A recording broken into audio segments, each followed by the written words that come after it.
बंदी छोड़ सतगुरु रामपाल जी परमेश्वर जी की जय हो।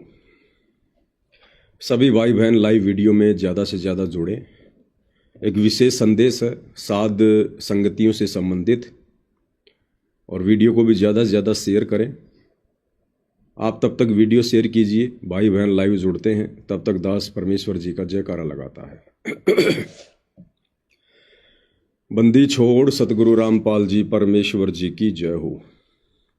परम पिता परमात्मा सारी सृष्टि के रचनहार, कुल मालिक, असंख्य ब्रह्मांडों के स्वामी, जगत गुरु, तीनों लोकों में प्रवेश करके सबका धारण पोषण करने वाले, राजाधिराज, आत्माधार, नाथों के नाथ, देवों के देव महादेव, सर्वेश्वर महेश्वर, मृत्युंजय, अजरो अमर, आदि अनादि सनातनी प्रभु, जगत पिता जगदीश्वर, श्री श्री 1008 की उपाधि के वास्तविक अधिकारी,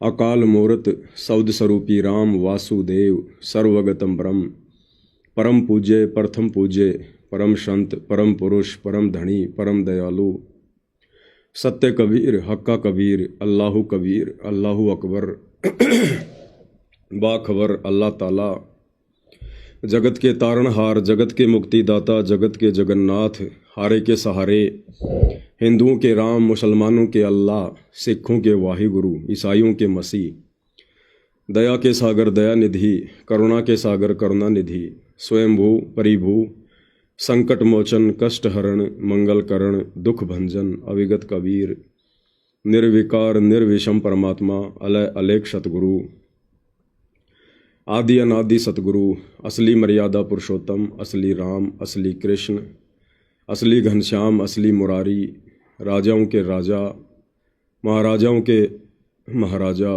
शहंशाहों के शहंशाह, सम्राटों के सम्राट, भगवानों के भगवान, अल्लाहों के अल्लाह, प्रभुओं के प्रभु, मसीहों के मसीह, सच्चे वाहिगुरु, बाबाओं के बाबा, पीरों के पीर, सेठों के सेठ, जगत सेठ, सावरसा सेठ, सर्वगुण संपन्न, अनंत कोटि कलाओं के स्वामी, अनंत कोटि ब्रह्मांडों के नायक, योगियों में महायोगी, ध्यानियों में महाध्यानी, सिद्धों में परम सिद्ध, ज्ञानियों में तत्वज्ञानी, ब्रह्म ज्ञानी, महाज्ञानी, परम ज्ञानी, सर्वश्रेष्ठ ज्ञानी, विज्ञानी, युवा कबीर, समर्थ कबीर, असमवात, अमित ओजा, सच्चे रहनुमा, करीम अल्लाह, सुभान अल्लाह, दुनिया के अंतिम पैगंबर, 8 सितंबर 1951 से गांव धनाना, जिला सोनीपत, हरियाणा, भारतवर्ष की पावन भूमि पे प्रकट रियल कल की भगवान श्री नारायण साकार हरि, श्री बाबा साहिब, नूर अनंत परमात्मा, सच्चे दरवेश, सच्चे बाखबर, संत श्रोमणी सतगुरु रामपाल जी परमेश्वर जी के चरण कमल में साध संगति से जुड़े हुए सत्सेवक भाई बहनों को अनंत कोटि दंडवत प्रणाम। परमपिता परमेश्वर जी को अनंत कोटि दंडवत प्रणाम। परमेश्वर दास को माफ करें, भाई बहनों के लिए शब्द निकल गया था गलती से। भाई और बहनों, आज का जो ये संदेशा है, जो मैसेज है, वो साध संगति से जुड़े हुए भाई बहनों के लिए बहुत ही विशेष है, बहुत ही महत्वपूर्ण है। दास ज़्यादा लंबा संदेशा नहीं दे पाएगा, थोड़ी तबीयत खराब है क्योंकि मौसम चेंज हो रहा है और जुखाम खांसी नॉर्मल वायरल है। तो कल दास की हरियाणा में तारीख थी, बहादुरगढ़ में, जो इन्होंने एक धार्मिक भावना भड़काने का शतलोक आश्रम वालों ने झूठा मुकदमा लगवाया था। कल दास की तारीख थी, तो कल दास अपनी तारीख पे गया हुआ था, तारीख करके आया था। तो हरियाणा में मौसम थोड़ा चेंज होता जा रहा है, इस वजह से थोड़ा सर्दी जुकाम वगैरह की शिकायत है। चलो, जितना परमात्मा बुलवाएंगे उतना संदेशा देंगे।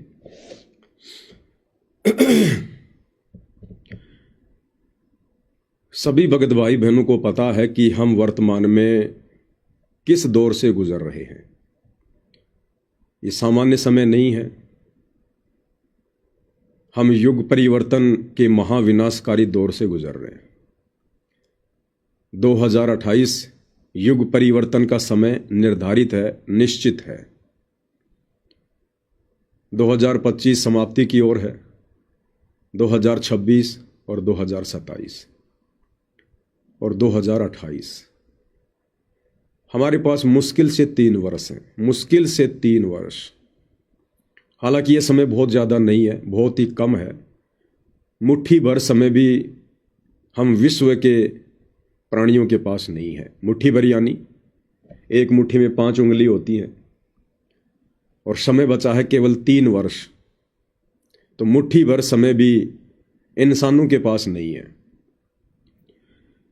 99% दुनिया बेखबर है। उन्हें पता ही नहीं कि युग परिवर्तन क्या होता है, कब होता है, कैसे होता है, और जब होता है तब क्या क्या विध्वंस होता है। तो ये संदेशा उन आत्माओं के लिए है जिनको इन बातों का ज्ञान है, और ज्ञान के साथ साथ जो आत्माएं पूर्ण ब्रह्म परमेश्वर सारी सृष्टि के रचनहार सतगुरु रामपाल जी परमेश्वर जी की शरण में है। वो आत्माएं चाहे अज्ञान को आधार बनाकर शतलोक आश्रमों से जुड़कर टूटी फूटी भक्ति कर रही हों, चाहे ज्ञान को आधार बनाकर गुरु को परमेश्वर मानकर घर को आश्रम बनाकर साध संगति से जुड़कर पूर्णतया मर्यादा में रहकर भक्ति पर लगे हों। इन दोनों ही कैटेगरी के भक्तों के लिए आज का यह संदेश बहुत विशेष है। और युग परिवर्तन के समय में भाई और बहनों, जो जो प्राकृतिक आपदाएं आएंगी या मैन मेड आपदाएं आएंगी, मैन मेड आपदा तो ये युद्ध है, महायुद्ध है, परमाणु बम है, मिसाइल है, साइबर अटैक है, वायुयान अटैक है, या ये जलवायु परिवर्तन है। और प्राकृतिक आपदाओं में अतिवृष्टि, अनावृष्टि, ओलावृष्टि, कहीं भयंकर सूखा पड़ेगा, कहीं बाढ़ आएगी, कहीं तरह तरह की महामारियां फैलेंगी। तो अब वो समय बहुत नज़दीक है। अब इस विषय पर ज़्यादा सोचने और मंथन करने का वक्त नहीं है। अब हमारे पास केवल इतना ही समय बचा है कि हम वो क्रियाएं तुरंत शुरू कर दें, अपने जीवन में लागू कर दें, जिन क्रियाओं के करने से, जिस भक्ति के करने से, जो जो सावधानियां बरतने से हमारा और हमारे परिवार का उस युग परिवर्तन के दौरान विनाश होने से बचाव हो सके। अब केवल आगे बढ़ने का समय है, सोचने का समय निकल चुका है। तो साध संगति से जुड़े हुए जितने भी भाई बहन हैं, उनके लिए कुछ महत्वपूर्ण जानकारियां हैं, और ये जानकारियां दास साहब सभी तक केवल गुरुदेव भगवान की प्रेरणा के आधार से भेजता है। मुझे ना गुरुदेव आमने सामने दर्शन देते हैं, ना उनका आमने सामने कोई साक्षात्कार होता है, ना कानूनी तौर पर मैं हिसार जेल में जाकर उनसे मिलने का अधिकारी हूं। जो भी संदेश आप भाई बहनों को दिए जाते हैं, ज़्यादातर संदेश से उनकी ओर से जो प्रेरणा होती है, क्योंकि परमेश्वर प्रेरणा के आधार से अपने भगत को चलाते हैं। शब्द निवास आकाशवाणी यो सतगुरु का रूप है। आकाशवाणी यानी मन के अंदर भक्ति की प्रेरणा। और बाकी तो गुरुदेव ने हमें सत्संग दे दिए, भक्ति दे दी, समझाने में तो कोई कमी कोई कसर छोड़ी नहीं है। फिर भी कुछ बातें जो हम नादान नहीं समझ पाते हैं, उसके लिए परमात्मा साथ संगतियां रखवाते हैं। तो आगामी समय में, यानी इस अक्टूबर 2025 में जो दीपावली आ रही है, और दीपावली पर भारतवर्ष में या विदेशों में जहाँ जहाँ भी सत्सेवक भाई बहन हैं, सभी भाई बहन अपने अपने स्तर पर साध संगतियों का जगह जगह आयोजन कर रहे हैं। बहुत अच्छी बात है। परमात्मा की जितनी महिमा हो, जितना इस जीविया से गुणगान हो, उतना कम है।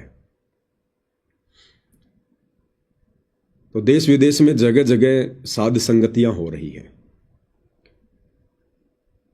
साध संगतियों में आपने क्या क्या सावधानियां बरतनी है, कौन कौन आत्माएं साध संगतियों में जाने के अधिकारी हैं, कौन कौन अभी अधिकारी नहीं है, तो परमेश्वर जी ने कुछ प्रेरणा की है। दास आपके सामने एक एक करके रख देना चाहता है। सबसे पहली बात, साध संगति अपने घर पर केवल वही भगत आत्मा रखवा सकती है जो भगत आत्मा पूर्णतया रजोगुण से दूर है, विषय वासना वाले विकार से दूर है, पति पत्नी संबंधों से दूर है,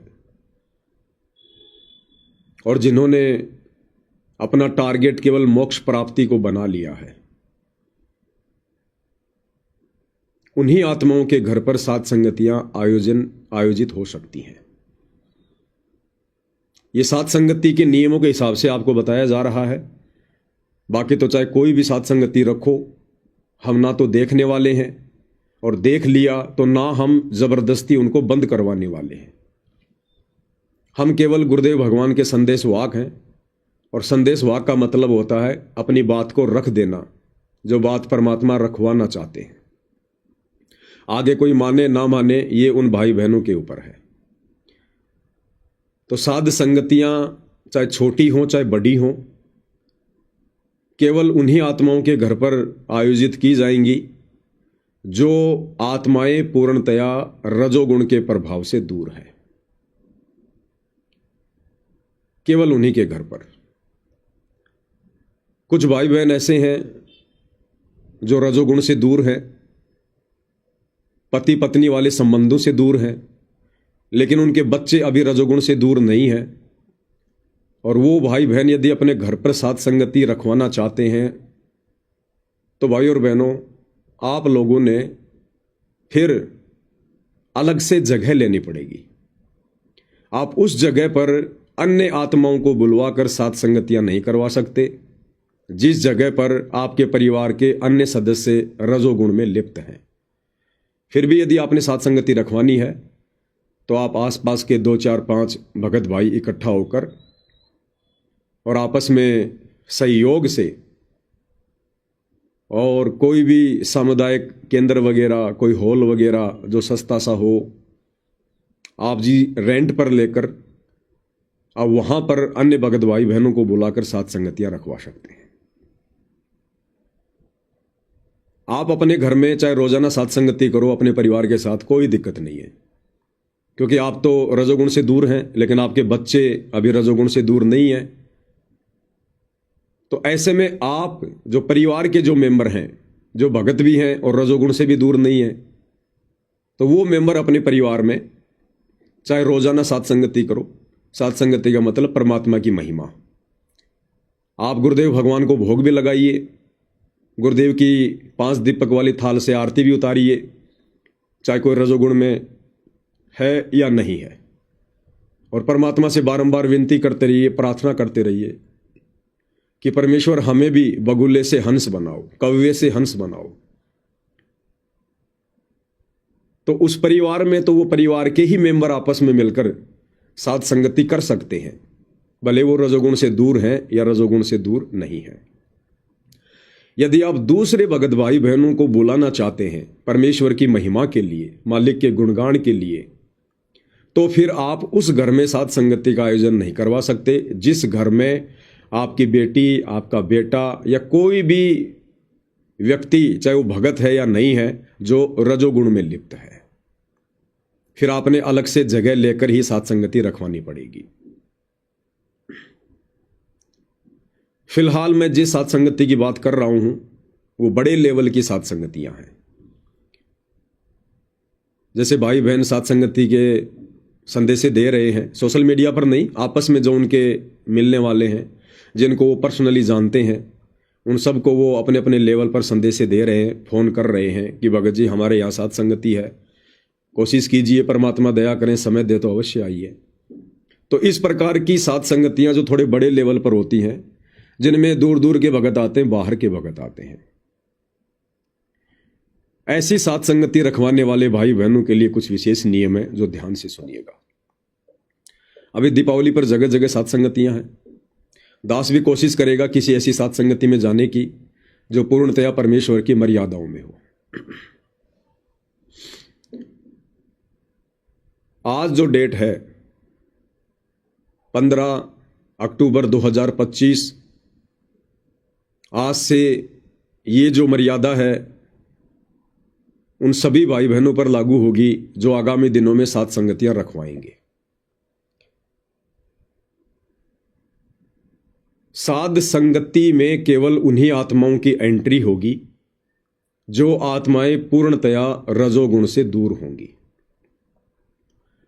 आज से पहले केवल सात संगति वही भाई बहन रखवा रहे थे जो रजोगुण से दूर थे, और उन सात संगतियों में वो भाई बहन भी आ रहे थे जो रजोगुण से दूर नहीं थे। लेकिन भाइयों और बहनों, अब आज के बाद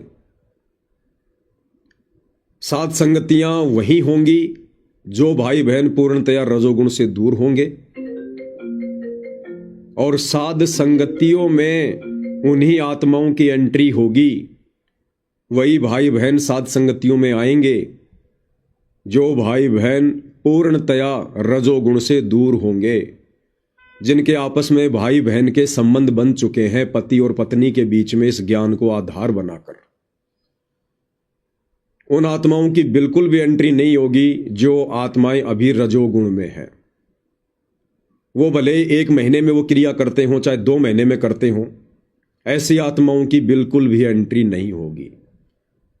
यदि आपने पूर्णतया दोनों ने स्वेच्छा से, या फिर किसी बहन ने या किसी भाई ने यदि स्वेच्छा से ये संकल्प ले लिया है कि मैं अब आगे अपनी आत्मा के कल्याण को ध्यान में रखते हुए पूर्णतया इस रजोगुण जैसे विकार से मुक्ति पाना चाहती हूं या पाना चाहता हूं, और अपने गुरुदेव को संकल्प करे कि गुरुदेव आज के बाद ये दास या दासी इस विकार में बिल्कुल भी नहीं पड़ेगी, आप अपना आशीर्वाद दीजिएगा।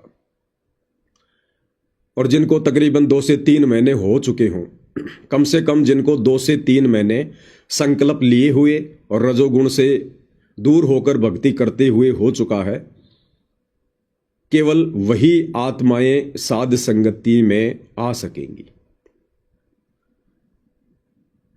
जिनके बच्चे अभी रमेणी से दूर हैं, जिनके बच्चों की शादी नहीं हुई है, चाहे लड़का हो चाहे लड़की है, वो भी अपने माता पिता के साथ साथ संगति में आ सकते हैं, क्योंकि अभी उनकी रमेणी नहीं है, आधिकारिक तौर पर अभी वो रजोगुण से दूर हैं। तो वो भाई बहन अपने माता पिता के साथ साथ संगति में कहीं भी आ सकते हैं, जा सकते हैं, जिनकी अभी रमेणी नहीं हुई है। तो जो जो भाई बहन साथ संगतियां रखवाएंगे आज 15 अक्टूबर 2025 के बाद, अगर परमेश्वर की रजा का पात्र बना रहना चाहते हो, तीनों गुणों के प्रभाव से बचे रहना चाहते हो, सतगुरु का आशीर्वाद अपने शीश पर बनाए रखना चाहते हो, तो साध संगति रखवाने वाले भगत भाई बहनों ने इन नियमों का सख्ताई से पालन करना पड़ेगा। बिल्कुल भी हेरा फेरी नहीं करनी है। चाहे कोई भगत आपका कितना ही घनिष्ठ हो, कितना ही नजदीकी हो, दिन में 10 बार आपसे आके मिलता हो, अगर वो रजोगुण में है, अभी उसने संकल्प नहीं लिया है, तो उस भाई की या उस बहन की साथ संगति में बिल्कुल भी एंट्री नहीं होगी, बिल्कुल भी एंट्री नहीं होगी। भाई और बहनों, समय बहुत कम बचा है और विकारी आत्माएं सतलोक नहीं जा सकती, और इन विकारों से दूर हटने की भरकस कोशिश हमने एक ना एक दिन दृढ़ होकर करनी पड़ेगी। अगर हम हल्के में लेते रहेंगे, यूं ही चलते रहेंगे, तो हम इस भक्ति मार्ग पर सफल नहीं हो पाएंगे। गुरुदेव हमें उदाहरण देकर समझाते हैं कि बच्चों, 5 किलो देसी घी का किसी ने हलवा बनाया हो और यदि उसमें कोई 1 मुट्ठी बाड़ू रेत की डाल दे या 1 टपका उसमें कोई जहर का डाल दे, कौन खाएगा उस हलवे को? कोई भी नहीं खाएगा, जीभ पर भी नहीं रखा जाएगा। इसी प्रकार हम ये शास्त्र अनुकूल शत भक्ति कर रहे हैं जो पूज्य गुरुदेव भगवान ने हमें दी है, और ये भक्ति उन्हीं आत्माओं की सफल होगी जो आत्माएं परमेश्वर की उस वाणी के अनुसार चलती हैं कि कामी क्रोधी लालची इनसे भक्ति ना होए। जो आत्माएं अभी विषय वासनाओं में हैं, काम वासना में हैं, पति पत्नी के संबंधों में हैं, जो बात बात पर जो क्रोधित हो जाते हैं, गुस्सा जिनके नाक पर होता है, लड़ाई झगड़ा कर लेते हैं, मार पिटाई कर लेते हैं, मुकदमेबाजी कर लेते हैं, और लालची जिन्होंने अभी स्वार्थ नहीं छोड़े, जिनके मन में दगा है, किसी को दगा देने की जिनके अंदर वृत्ति है, जिनके अंदर दोष है, अभी जो लालच में है, स्वार्थ में है, तो ये 3 कैटेगरी के व्यक्ति अभी भगत कहलाने के योग्य नहीं है। ये भक्ति कर ही नहीं सकते। ये परमेश्वर की अमरवाणी है कि कामी क्रोधी लालची इनसे भक्ति न होए, और भक्ति करे कोई सूरमा। सूरमा यानी कोई बिरला आत्मा, सूरमा दृढ़ भगत। सूरमा वो नहीं होता जो किसी को पकड़ के मार दे, पीट दे, किसी की प्रॉपर्टी पे जबरन कब्जा कर ले, वो सूरमा नहीं होते। अध्यात्म के अनुसार वो कायर हैं, दुनिया के सबसे बड़े कायर। भक्ति मार्ग में सूरमा वो होता है जो गुरु वचन पर चलते हुए मर्यादाओं के लिए, भक्ति को सफलता की ओर आगे ले जाने के लिए जो संघर्ष करे प्यार और प्रेम से, उसको कहते हैं भक्ति मार्ग में सूरमा। इसलिए परमात्मा कहते हैं कबीर का मार्ग कठिन है और नहीं कायर का काम, इस पर चले कोई सूरमा या आठों पहर संग्राम। जलाऊं भी तपाऊं भी और चिमटे से खाल उतारूं, फिर भी जो ले नाम हमारा, तो परमात्मा कहते हैं फिर उसको पार उतारूं। तो भाई और बहनों, मुट्ठी भर भी समय नहीं है सतलोक की टिकट कन्फर्म करवाने के लिए। दास आपको बार बार सतगुरु प्रेरणा से संदेशा देता आ रहा है कि गुरुदेव भगवान के हिसार जेल से बाहर आने के बाद आप जी भगत नहीं बन पाएंगे। आप भक्ति अवश्य करेंगे, दान धर्म अवश्य करेंगे, सत्संगों में अवश्य जाएंगे, भगत अवश्य कहलाएंगे, लेकिन आप सतलोक की टिकट से वंचित रह जाएंगे। ये गुरुदेव भगवान जितना भी समय हिसार जेल में बिता रहे हैं, लगभग 11 साल तो बिता दी है, और जितना समय और बिताएंगे, जितना भी उनकी मर्जी, उनकी मौज, 1 साल 2 साल 4 साल 5 साल 6 महीने, वो समय हमारे लिए गोल्डन चांस है। हम भगत बन सकते हैं दृढ़ होकर, मर्यादाओं पर पूर्णतया चलकर। एक बार गुरुदेव भगवान हिसार जेल से बाहर आए, उसके बाद में आप केवल भक्ति करोगे, बड़ी बड़ी बातें करोगे, लेकिन आप वो भगत नहीं बन सकते जिस प्रकार का भगत बनाने के लिए परमात्मा धरती पर आता है। तो ये जो दिवाली पर साध संगति जगह जगह आयोजित होने जा रही है, इस साध संगति में वो आत्मा चाहे स्टेट की हो, चाहे पूरे देश की हो, चाहे विदेश की हो, जो आत्माएं रजोगुण से पूर्णतया दूर है, केवल वही आत्माएं साध संगतियों में आए। और जो भाई बहन साध संगतियां आयोजित करवा रहे हैं, यदि उनको कोई फोन करता है कि भगत जी आपके यहां पर साध संगति मैंने सुना है, यदि साध संगति है तो उनको बताइए, केवल उन्हीं को बताइए जिनको आप जानते हैं। आप जिनको नहीं जानते हैं, जिनसे आपके संबंध नहीं है, ऐसा व्यक्ति या भाई बहन यदि आपको फोन करता है साध संगति के लिए, मना कर दो कि नहीं भगत जी कोई साध संगति नहीं है, क्योंकि काल रोड़ा अटकाना चाहेगा। कोई भी सतलोक आश्रमों से जुड़ा हुआ काल प्रेरित व्यक्ति साध संगति में बाधा उत्पन्न करने का प्रयास कर सकता है। तो उन्हीं को बुलाओ जिनको आप जानते हो। भीड़ इकट्ठा करने की जरूरत नहीं है, ये भीड़ का मार्ग नहीं है। आपको ऐसा नहीं है कि आपने साध संगति रखवा ली, ज्यादा भगत आ गए तो आपकी टिकट पक्की हो जाएगी।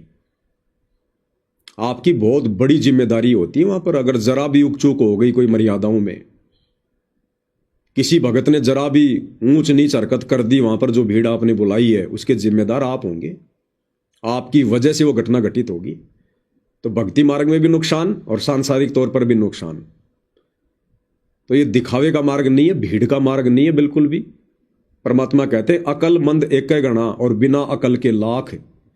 गुरुदेव कहते हैं बच्चों, जब वो कबीर भगवान इस धरती पर आता है, यानी वे स्वयं, और जितने वर्ष भी परमात्मा ज्ञान देते हैं, 100 साल 120 साल या समय अनुसार, जैसे सतयुग में परमात्मा लाखों वर्ष तक धरती पर रहते हैं मनुष्य शरीर में, क्योंकि सतयुग में आम व्यक्ति की उम्र लाखों वर्ष होती है। तो परमेश्वर कहते हैं कि उस समय जब परमात्मा पूरे विश्व को जगाता है, सतभक्ति से रूबरू करवाता है, ज्ञान प्रचार करता है, लाखों उसकी शरण में भी आ जाते हैं। परमेश्वर कहते हैं अकलमंद एक गणा, बिना अकल के लाख। जो लाख वर्ष गुरुदेव ने ज्ञान प्रचार किया, हजारों वर्ष ज्ञान प्रचार किया, करोड़ों लाखों शिष्य बनाए, अगर उनमें एक आत्मा भी अकलमंद है और पूर्णतया सतलोक जाने के लिए तैयार है, कहने का मतलब है यदि एक आत्मा भी गुरुदेव के साथ सतलोक जाने को तैयार हो जाती है तो परमेश्वर कहते मेरा मिशन सफल हुआ। परमेश्वर को उन लाखों की जरूरत नहीं है, हजारों की जरूरत नहीं है, भीड़ की जरूरत नहीं है। परमेश्वर को हंस चाहिए, हंस। हंस चाहे लाख हो चाहे एक हो। सतलोक में बगुलों की, कौवों की एंट्री नहीं है। तो यहां बात हो रही है साध संगतियों में जाने की। और परमेश्वर ने बहुत ही समय पहले शब्द बनवाया था जब दास 2022 में हिसार की जेल में था। उससे पहले परमात्मा ने शब्द बनवा दिया था एक साध संगति में, चलो चलो रे भक्तों साध संगत में गुरु जी को भोग लगाएंगे। और इसकी सबसे पहली चौपाई परमात्मा ने क्या लिखवाई, हमें नहीं पता उस समय परमात्मा क्या लिखवा रहे हैं, बस लिखा गया। सबसे पहली चौपाई क्या है, साध संगत में हंस है आते, सतगुरु को वो दिल से चाहते। साध संगत में हंस है आते, सतगुरु को वो दिल से चाहते। गुरु ज्ञान की चर्चा करके जीवन सफल बनाएंगे। चलो चलो रे भगतो साध संगत में गुरु जी को भोग लगाएंगे। साध संगत में हंस हैं आते और सतगुरु को जो दिल से चाहते। तो साध संगति में कौन आत्माएं आती हैं, हंस।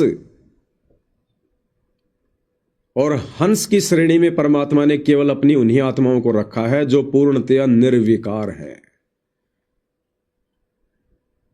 बगुला और हंस दोनों एक जैसे दिखाई देते हैं, एक ही तालाब पर रहते हैं, लेकिन उनके आचरण से, खान पान से पता चलता है कि हंस कौन है, बगुला कौन है। तो साध संगति में हंस हैं आते, तो अब साध संगतियों में बगुलों की एंट्री नहीं है।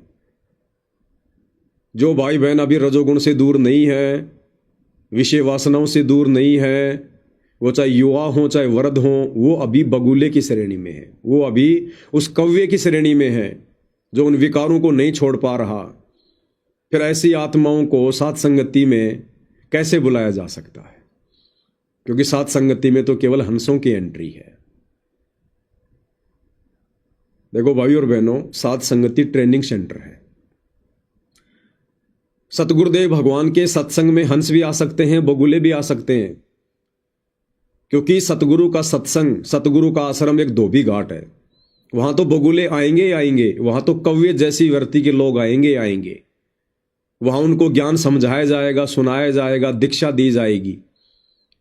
तो सतगुरु के सत्संग में तो बगुले, कौवे, हंस, हर प्रकार के प्राणी आएंगे ही आएंगे। लेकिन साध संगति जब सतगुरु शुरू करवाते हैं तो साध संगति अध्यात्म का ट्रेनिंग सेंटर होता है। तो साध संगति में केवल हंसों की एंट्री होगी, क्योंकि ये ट्रेनिंग सेंटर है। जिस प्रकार भाई और बहनों, फौज पुलिस में तो कोई भी भर्ती हो जाएगा। जिसको बंदूक चलाने की जानकारी नहीं है, जिसको सैल्यूट करने की जानकारी नहीं है, वो व्यक्ति भी फौज में भर्ती हो जाएगा, पुलिस में भर्ती हो जाएगा। लेकिन बॉर्डर पर केवल उन्हीं जवानों को भेजा जाता है जिनकी ट्रेनिंग कंप्लीट हो चुकी होती है, जिनको बंदूक चलाने आती है, हथियार चलाने आते हैं, अपना बचाव और देश का बचाव करने का जिनको तरीका होता है, उन्हीं जवानों को बॉर्डर पर भेजा जाता है। तो साध संगति सतगुरु रामपाल जी परमेश्वर जी के भक्ति मार्ग का बॉर्डर है, बॉर्डर।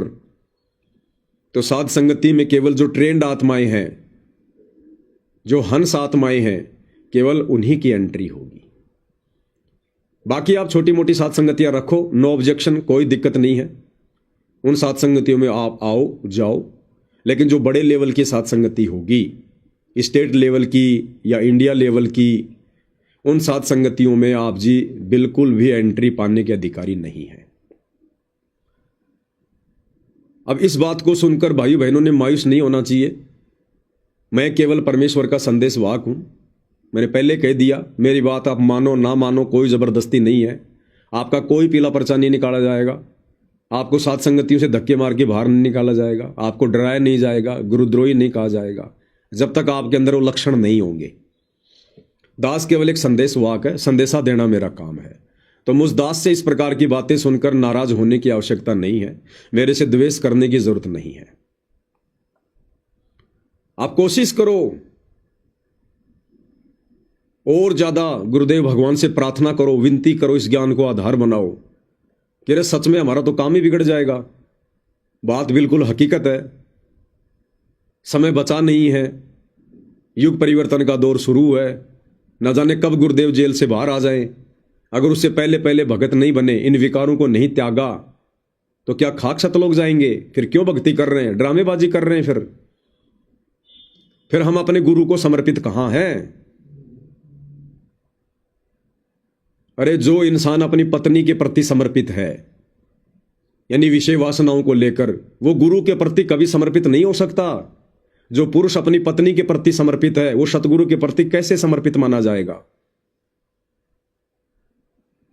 जिस घट में विषय वासना बैठी हुई है, रजोगुण का वास है, उस घट में सतगुरु कैसे विराजमान हो सकते हैं? कुत्ता भी अगर कहीं बैठता है तो पहले अपनी पूंछ से जगह को साफ करके बैठता है।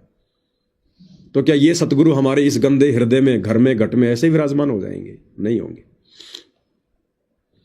एक रिश्तेदार को भी अपने घर में उस समय जगह दी जाती है, उसके आने के बाद बेडशीट वगैरह बिछा के, साफ सफाई करके, पंखा वंखा लगा के, उसके बाद उसको बैठाया जाता है। तो हमारा घर, हमारा घट, हमारा महल, ये शरीर है। अब इस घट में सतगुरु कब विराजमान होंगे, कैसे विराजमान होंगे, ये अब भाई और बहनों कॉमन सेंस की बात है। तो साध संगति में केवल हंसों की एंट्री होगी। बाकी भाई बहन प्रयास करो, कोशिश करो। समय तो हालांकि थोड़ा है, लेकिन परमात्मा कहते हैं ज्ञान का घाम का चमका सा होता है। जिसको आत्म कल्याण की कशक है, तड़प है, चिंता है, वो नहीं देखेगा फिर ये। और ये सब कुछ है ज्ञान समझ में आने के बाद। अगर ज्ञान समझ में आ गया, फिर उम्र बाधा नहीं है कि मैं तो अभी जवान हूं, मेरे अंदर तो रजोगुण है, ये चीजें बाधक नहीं है। फिर अगर ज्ञान समझ में आ गया तो, अगर ज्ञान समझ में आ गया तो, जिस प्रकार आप जी कहीं घूमने जा रहे हैं, आपने पूरा प्लान बना रखा है, सहपरिवार मनाली घूमने जा रहे हैं, शिमला घूमने जा रहे हैं 4 दिन के टूर पर, और कोई ऐसा व्यक्ति, कोई त्रिकालदर्शी व्यक्ति, कोई ज्योतिष का जानकार व्यक्ति, कोई सिद्धि युक्त व्यक्ति आपको खुली आंखों से दिखा दे, आपकी दिव्य दृष्टि खोल करके, देख भाई परसों तेरी मौत है और तू कितना प्रयास कर लेना, इस विधि से परसों तेरी मृत्यु होगी, डेफिनेटली है। उस व्यक्ति ने अपनी आंखों से देख ली, अपनी दिव्य दृष्टि से देख लिया कि हां तेरी मौत है परसों। अब वो व्यक्ति जो जवान है, जिसके मन में जोश था, उमंग थी, घूमने की, फिरने की, पूरा प्रोग्राम सेट कर रखा था, अब वो व्यक्ति मुझे शिमला घूमने के लिए जाकर दिखा दो, वो व्यक्ति पिकनिक पर जाकर दिखा दो। जिस व्यक्ति को यह पता चल जाए कि परसों तेरी मौत है, वो 100 यत्न करेगा, कभी मंदिर में जाएगा, कभी मस्जिद में जाएगा, कभी क्या करेगा, कभी प्रसाद बांटेगा, कभी क्या, कभी किसी बाबा के पास जाएगा, किसी ज्योतिष के पास जाएगा, भाई समाधान बताओ, मैं कैसे बचूं। तो ठीक इसी प्रकार भाई और बहनों, आप चाहे युवा हैं, चाहे वृद्ध हैं, स्त्री हैं या पुरुष हैं, और यदि आप सतगुरु रामपाल जी के भगत हैं, और यदि आपकी ये ज्ञान वाली दृष्टि खुल चुकी है, क्योंकि सतगुरु ने हमें वैसे तो खुली आंखों से नहीं दिखाया कुछ भी, लेकिन ज्ञान वाली आंखों से गुरुदेव ने हमें सब कुछ खोल के दिखा दिया। क्या बताया गुरुदेव ने? गुरुदेव कहते भग भोग्या भग उपजय, और भग से बचा न कोई, और जो कोई भग से बचे भगत कहावै सोई। भगत यानी योनि, स्त्री इंद्री या पुरुष इंद्री, इसको भग कहते हैं। तो कहते भग भोग्या भग उपजय, अगर भग के चक्कर में लगा रहेगा तो बार बार भग से ही जन्म लेगा तू, तेरा जन्म और मृत्यु होंगी बार बार। और भग से बचे न कोई, और जो कोई भग से बचे यानी विषय वासनाओं से कोई बचे तो भगत कहावै सोई, यानी वो व्यक्ति तो असल में भगत कहलाएगा। भक्ति तो फिर आगे की बात है। असल में वो व्यक्ति भगत की श्रेणी में माना जाएगा जो व्यक्ति भग क्रिया से दूर है। तो भाई जो भाई बहन साध संगति से भी जुड़े हैं और अभी तक जो भग क्रिया से दूर नहीं है, तो गुरुदेव के अनुसार तो, विधान के अनुसार तो वो भगत की श्रेणी में भी नहीं है। और भाई साध संगति में तो केवल भगत आ सकते हैं। फिर ऐसे लोगों की साथ संगति में एंट्री नहीं है जो भगत ही नहीं है। नाम के भगत नहीं चाहिए भाई। ये नाम के भगत तो हर प्रकार से विकार करने वाले इन आश्रमों में देखो, मेले की तरह जाते भीड़ लगी रहती है। वहां बगुले, हंस, कौवे, गधे, घोड़े सब मिक्स है। तो ये साध संगति है भाई और बहनों, इसमें केवल अब भक्तों की एंट्री होगी, केवल भक्तों की। परमेश्वर जी अपनी वाणी में धर्मदास जी को समझाते हुए कहते हैं, बहु जल में बहु काग हैं, कोए कोए हंस हमार, ए जी साधो कोए कोए हंस हमार। कहें कबीरा धर्मदास से, कहें कबीरा धर्मदास से, उनका खेवा उतारूं पार, निर्विकार निर्भय। बहुजल में बहु काग है। काग यानी विषय विकार युक्त प्राणी भगत।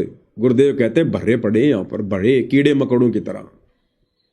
बहुजल में बहु काग हैं, और कहते कोई कोई हंस हमार। कहते मेरा भगत तो यहां कोई कोई है, गिना चुना, जबकि नाम तो गुरु लाखों को देता है, करोड़ों को देता है।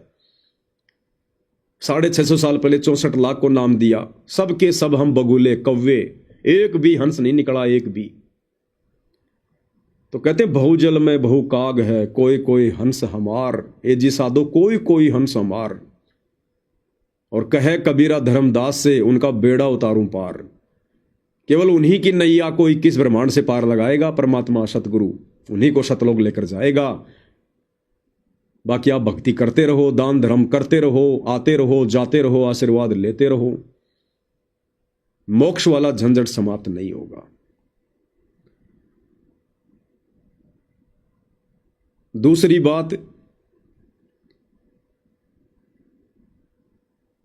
साध संगति में जो आर्थिक सेवा होती है, जो भाई बहन आर्थिक सेवा करते हैं, सहयोग करते हैं, क्योंकि और तो हम किसी का कोई पैसा स्वीकार करते ही नहीं। सतलोक आश्रमों से जुड़े भाई बहनों का हम चवन्नी भी नहीं लेते, ना उनको अधिकार है साथ संगति में किसी को सहयोग करने का, सेवा देने का।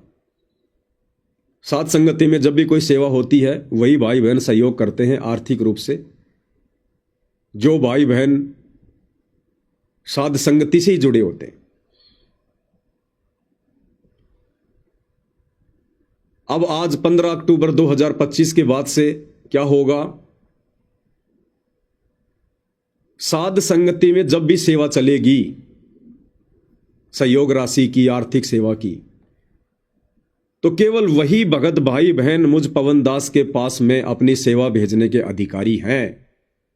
चाहे गूगल पे से, चाहे फोन पे से, चाहे साध संगति में आकर, वही भाई बहन आर्थिक रूप से सहयोग कर सकते हैं जो भाई बहन पूर्णतया रजोगुण से दूर हैं। क्योंकि जिन लोगों की साथ संगति में एंट्री नहीं, उन लोगों की सेवा भी नहीं ली जाएगी। अब आज के बाद उन भाई बहनों का 1 रुपया भी स्वीकार नहीं किया जाएगा। अब भाई और बहनों, दास ने बैठकर चिंतन किया, विचार किया इस बात पर, तो साथ संगति में देश विदेश में बड़ी मुश्किल से ऐसे 100 भगत हैं, केवल 100 भगत जो रजोगुण से दूर हैं, जो विषय वासनाओं से दूर हैं, और उनको भी अपने परिवार में कितना संघर्ष करना पड़ता है। किसी का पति नहीं मानता तो किसी की पत्नी नहीं मानती, लेकिन फिर भी उन्होंने दृढ़ प्रण कर लिया, चाहे पत्नी की मार चाहे पति खाए, चाहे अपने पति की मार वो पत्नी खाए, चाहे भक्ति के लिए कुछ भी करना पड़े, मर्यादा तोड़ेंगे नहीं और विषय विकारी बनेंगे नहीं। तो उन 100 में से भी ज्यादातर भाई बहनों का परिवार में संघर्ष है। उनको घर की ज्योति जलाने के लिए घर वाले घी भी लाकर नहीं देते। तो सोचिए वो 100 भाई बहन अब क्या सेवा करेंगे। तो परमात्मा ने जब दास को प्रेरणा की ये संदेशा देने के लिए, तो संदेशा तो देना ही पड़ेगा। तो दास के मन में जरा विचार भी आया कि भाई पवन दास जब पहले सेवा चलती थी तो बड़े हजारों की संख्या में भाई बहन जो साध संगति से जुड़े हैं वो सभी सेवा दिया करते थे, और ज्यादातर उन हजारों भाई बहनों की सेवा तेरे पास में आती थी, उसी से आगे फिर सारे कार्य होते थे। तो मन मुझे डराने लगा कि पवन दास अब क्या करेगा तू। अगर तूने ये संदेशा डाल दिया, ये गुरु जी का यदि तूने आदेश जो तेरे को प्रेरणा हुई है, अगर तूने संगत में लाइव आकर बोल दिया कि जो जो भाई बहन रजोगुण से दूर नहीं हैं उनकी अब सेवा स्वीकार नहीं होगी, 1 रुपया भी स्वीकार नहीं होगा, और यदि जबरदस्ती किसी ने डाल दिया तो उसकी सेवा परमात्मा की नजरों में स्वीकार्य नहीं होगी, उसको उस सेवा का लाभ नहीं मिलेगा, फल नहीं मिलेगा अगर वो कोई जबरदस्ती भी डाल देगा तो मन मुझे डराने लगा कि पवन दास तू आगे क्या करेगा।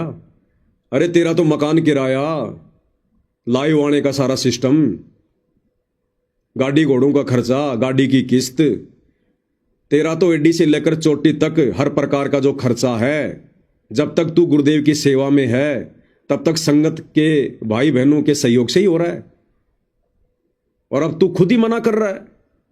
तू पागल तो नहीं है? क्यों मना कर रहा है उनको? कैसे तेरा खर्चा चलेगा? फिर कैसे तू ये सेवा कर पाएगा? 100 व्यक्ति तुझे क्या सेवा देंगे? उनके तो खुद के काम नहीं चल रहे। तो मन मुझे डराने लगा। अब भाई और बहनों, परमात्मा संध्या आरती में हमें कहते हैं, या तन में मन मूर्ति देखो, कि पुण्यात्माओं इसी शरीर में मन भी है और इसी शरीर में परमात्मा भी है। कौन सी प्रेरणा मन की यानी काल की है और कौन सी प्रेरणा परमात्मा की है? तो मन तो हमेशा डराएगा, अच्छे कार्यों में बाधा उत्पन्न कराएगा, और जो आत्मा, जिस आत्मा पर भक्ति का प्रभाव ज्यादा होता है, फिर मन की बकवाद का उस पर कोई असर नहीं होता। तो दास ने बड़े भैया को समझाया, मन को, कि भैया देख, बाधा उत्पन्न ना कर, क्यों फालतू में परमात्मा का दोषी बन रहा है। अभी भी तुझे लगता है कि ये पवन दास सतगुरु के चरणों में आने के बाद तेरी बातों में आएगा? भैया अब नहीं। अगर सतगुरु ने सेवा करवानी होगी तो 100 भाई बहन तो बहुत ज्यादा है। परमात्मा तो 2 से करवा देगा, 2 से। और यदि सतगुरु ने सेवा ही समाप्त करनी होगी तो मुझे क्या आवश्यकता फिर सेवा की? यदि ये सारी सेवाएं और मेरा खर्चा यदि भाई बहनों के सहयोग से चल रहा है, और यदि मैं उन भगत भाई बहनों के द्वारा भेजा गया पैसा, उस पैसे से यदि मैं परमात्मा को भोग लगा रहा हूं, अपने घर में खाना खर्चा कर रहा हूं, सेवा में लगा रहा हूं, तो उन भाई बहनों के गुण जो अभी वो विकारी है, भले वो बहुत अच्छी आत्मा है और कोई उनमें विकार नहीं है, परमात्मा के लिए घर में रोज रोते हैं, तड़पते हैं, परमात्मा से अर्ज भी कर रहे हैं कि भगवान हमें इस दुविधा से बाहर निकालो, समर्पित हैं गुरु जी के प्रति, लेकिन अभी वो किसी भी कारण से, दबाव से या ज्ञान की कमी से या मन के प्रभाव से, जो भाई बहन अभी विषय वासना रूपी इस बुराई से दूर नहीं हो पा रहे हैं, यदि वो आत्माएं अब यदि मुझ पवन दास के पास सेवा भेजेंगी तो भाई मेरे शरीर पर भी वो भोजन खाकर वैसा ही असर होगा। यदि उनका पैसा सेवाओं में लगेगा तो सेवाएं पूरी तरह से कंप्लीट नहीं हो पाएंगी। तो परमात्मा ने दास को यह प्रेरणा की, और मन मुझे यह भी कहकर डरा रहा था कि पवन दास, तेरे पास तो 2-4 भाई बहनों के फोन आए थे आजकल। अरे एक तो अपने पंजाब से बहन है, एक बहन अमेरिका से है, वो पंजाब वाली बहन तो 5 लाख रुपए का 10 लाख रुपए का चेक लेके बैठी हुई है कि भगत जी आप तो यस करो, मैं तुरंत भेज रही हूं आपको। वो अमेरिका वाली बहन वो तो 1 लाख 2 लाख रुपए यूं ही डाल देती है। और भाई बहन 10 20 50 हजार रुपए डालने वाले तो बहुत है तेरे को। और बेटा पवन दास, अगर तूने लाइव आकर बोल दिया कि जो भाई बहन रजोगुण में है उनकी सेवा अब स्वीकार नहीं होगी, तो नालायक, ये तो 50-60 लाख रुपए। अरे क्यों अपने पैर पे कुल्हाड़ी मार रहा है गधे? एक काम कर, पहले उनसे सेवा के नाम पर पैसा ले ले, एक सेवा का मैसेज डाल दे कि सभी भाई बहन बढ़ चढ़ के सेवा करो, तो वो सारे पैसे डाल देंगे तेरे को। और उसके बाद में फिर लाइव आ जाना कि भैया अब रजोगुण वाले की सेवा स्वीकार नहीं होगी। तो ये मन मुझे इस प्रकार से भी भ्रमित करने का प्रयास कर रहा था, क्योंकि जब तक शरीर है इसमें मन है, काल है, और ये भ्रमित अंतिम श्वास तक करेगा। अब सतगुरु भी हमारी परीक्षा लेता है कि बेटा अभी तू मन के प्रभाव में है या मेरे ज्ञान के प्रभाव में है। तो मन ने मुझे बहुत विचलित किया, हालांकि इतना नहीं, हल्का सा उसका संकेत आया था मन का, लेकिन अब परमेश्वर की खुराक ज्यादा खा रहे हैं तो मन की बातें फिर ऑटोमेटिक नकार दी जाती है। लेकिन उसने प्रयास किया, तो फिर दास ने मालिक के ज्ञान आधार से यही निर्णय लिया कि नहीं, ये तो फिर धोखे में आ गया। नालायक, फिर तू क्या संदेशा देगा? तेरे संदेशे का क्या असर होगा? फिर तू तो लालची व्यक्ति की श्रेणी में आ जाएगा। ये तो धोखा हो जाएगा भाई बहनों के साथ में। कामी क्रोधी लालची, तू तो लालची वाली उस कैटेगरी में आ जाएगा। तो फिर परमात्मा ने प्रेरणा की कि बेटा तेरे खर्चे मेरे आशीर्वाद से चलते हैं। संगत में भी जिसको मैं प्रेरणा करता हूं वही तेरे को 2 रुपए डालता है, नहीं तो यार कोई किसी को चवन्नी भी नहीं देता। चवन्नी भी अगर देता है तो तू अपने रिश्तेदारों से 10,000 रुपये उधार लेके दिखा दे। अगर तेरे को कोई 10,000 रुपये भी दे दे तो कोई नहीं देने वाला। तो परमेश्वर ने फिर दास पे रजा की। दास को परमात्मा ने मन जीती बनाया। कहे कबीर और सब दुखिया, एक संत सुखी मन जीती हो। जिसने मन को जीत लिया वही सुखी होगा, और उसी का फिर सतगुरु साथ देगा। तो हमने तो मन को गिराना है भाई और बहनों, इस मन को नीचे तो गिराना हमने। ये मन हमारे अंदर नए नए विचार, नए नए आइडिया, जो बड़ी बड़ी उन कंपनियों के सलाहकारों के पास भी नहीं होते, ऐसे ऐसे आइडिया ये मन हमें भक्ति से नीचे गिराने के लिए देगा। लेकिन कौन सा आइडिया हमारे भले में है और कौन सा आइडिया हमें सतगुरु से दूर करेगा, ये फिर हम भगत भाई बहनों ने ज्ञान आधार से सोचना पड़ेगा। तो भाई और बहनों,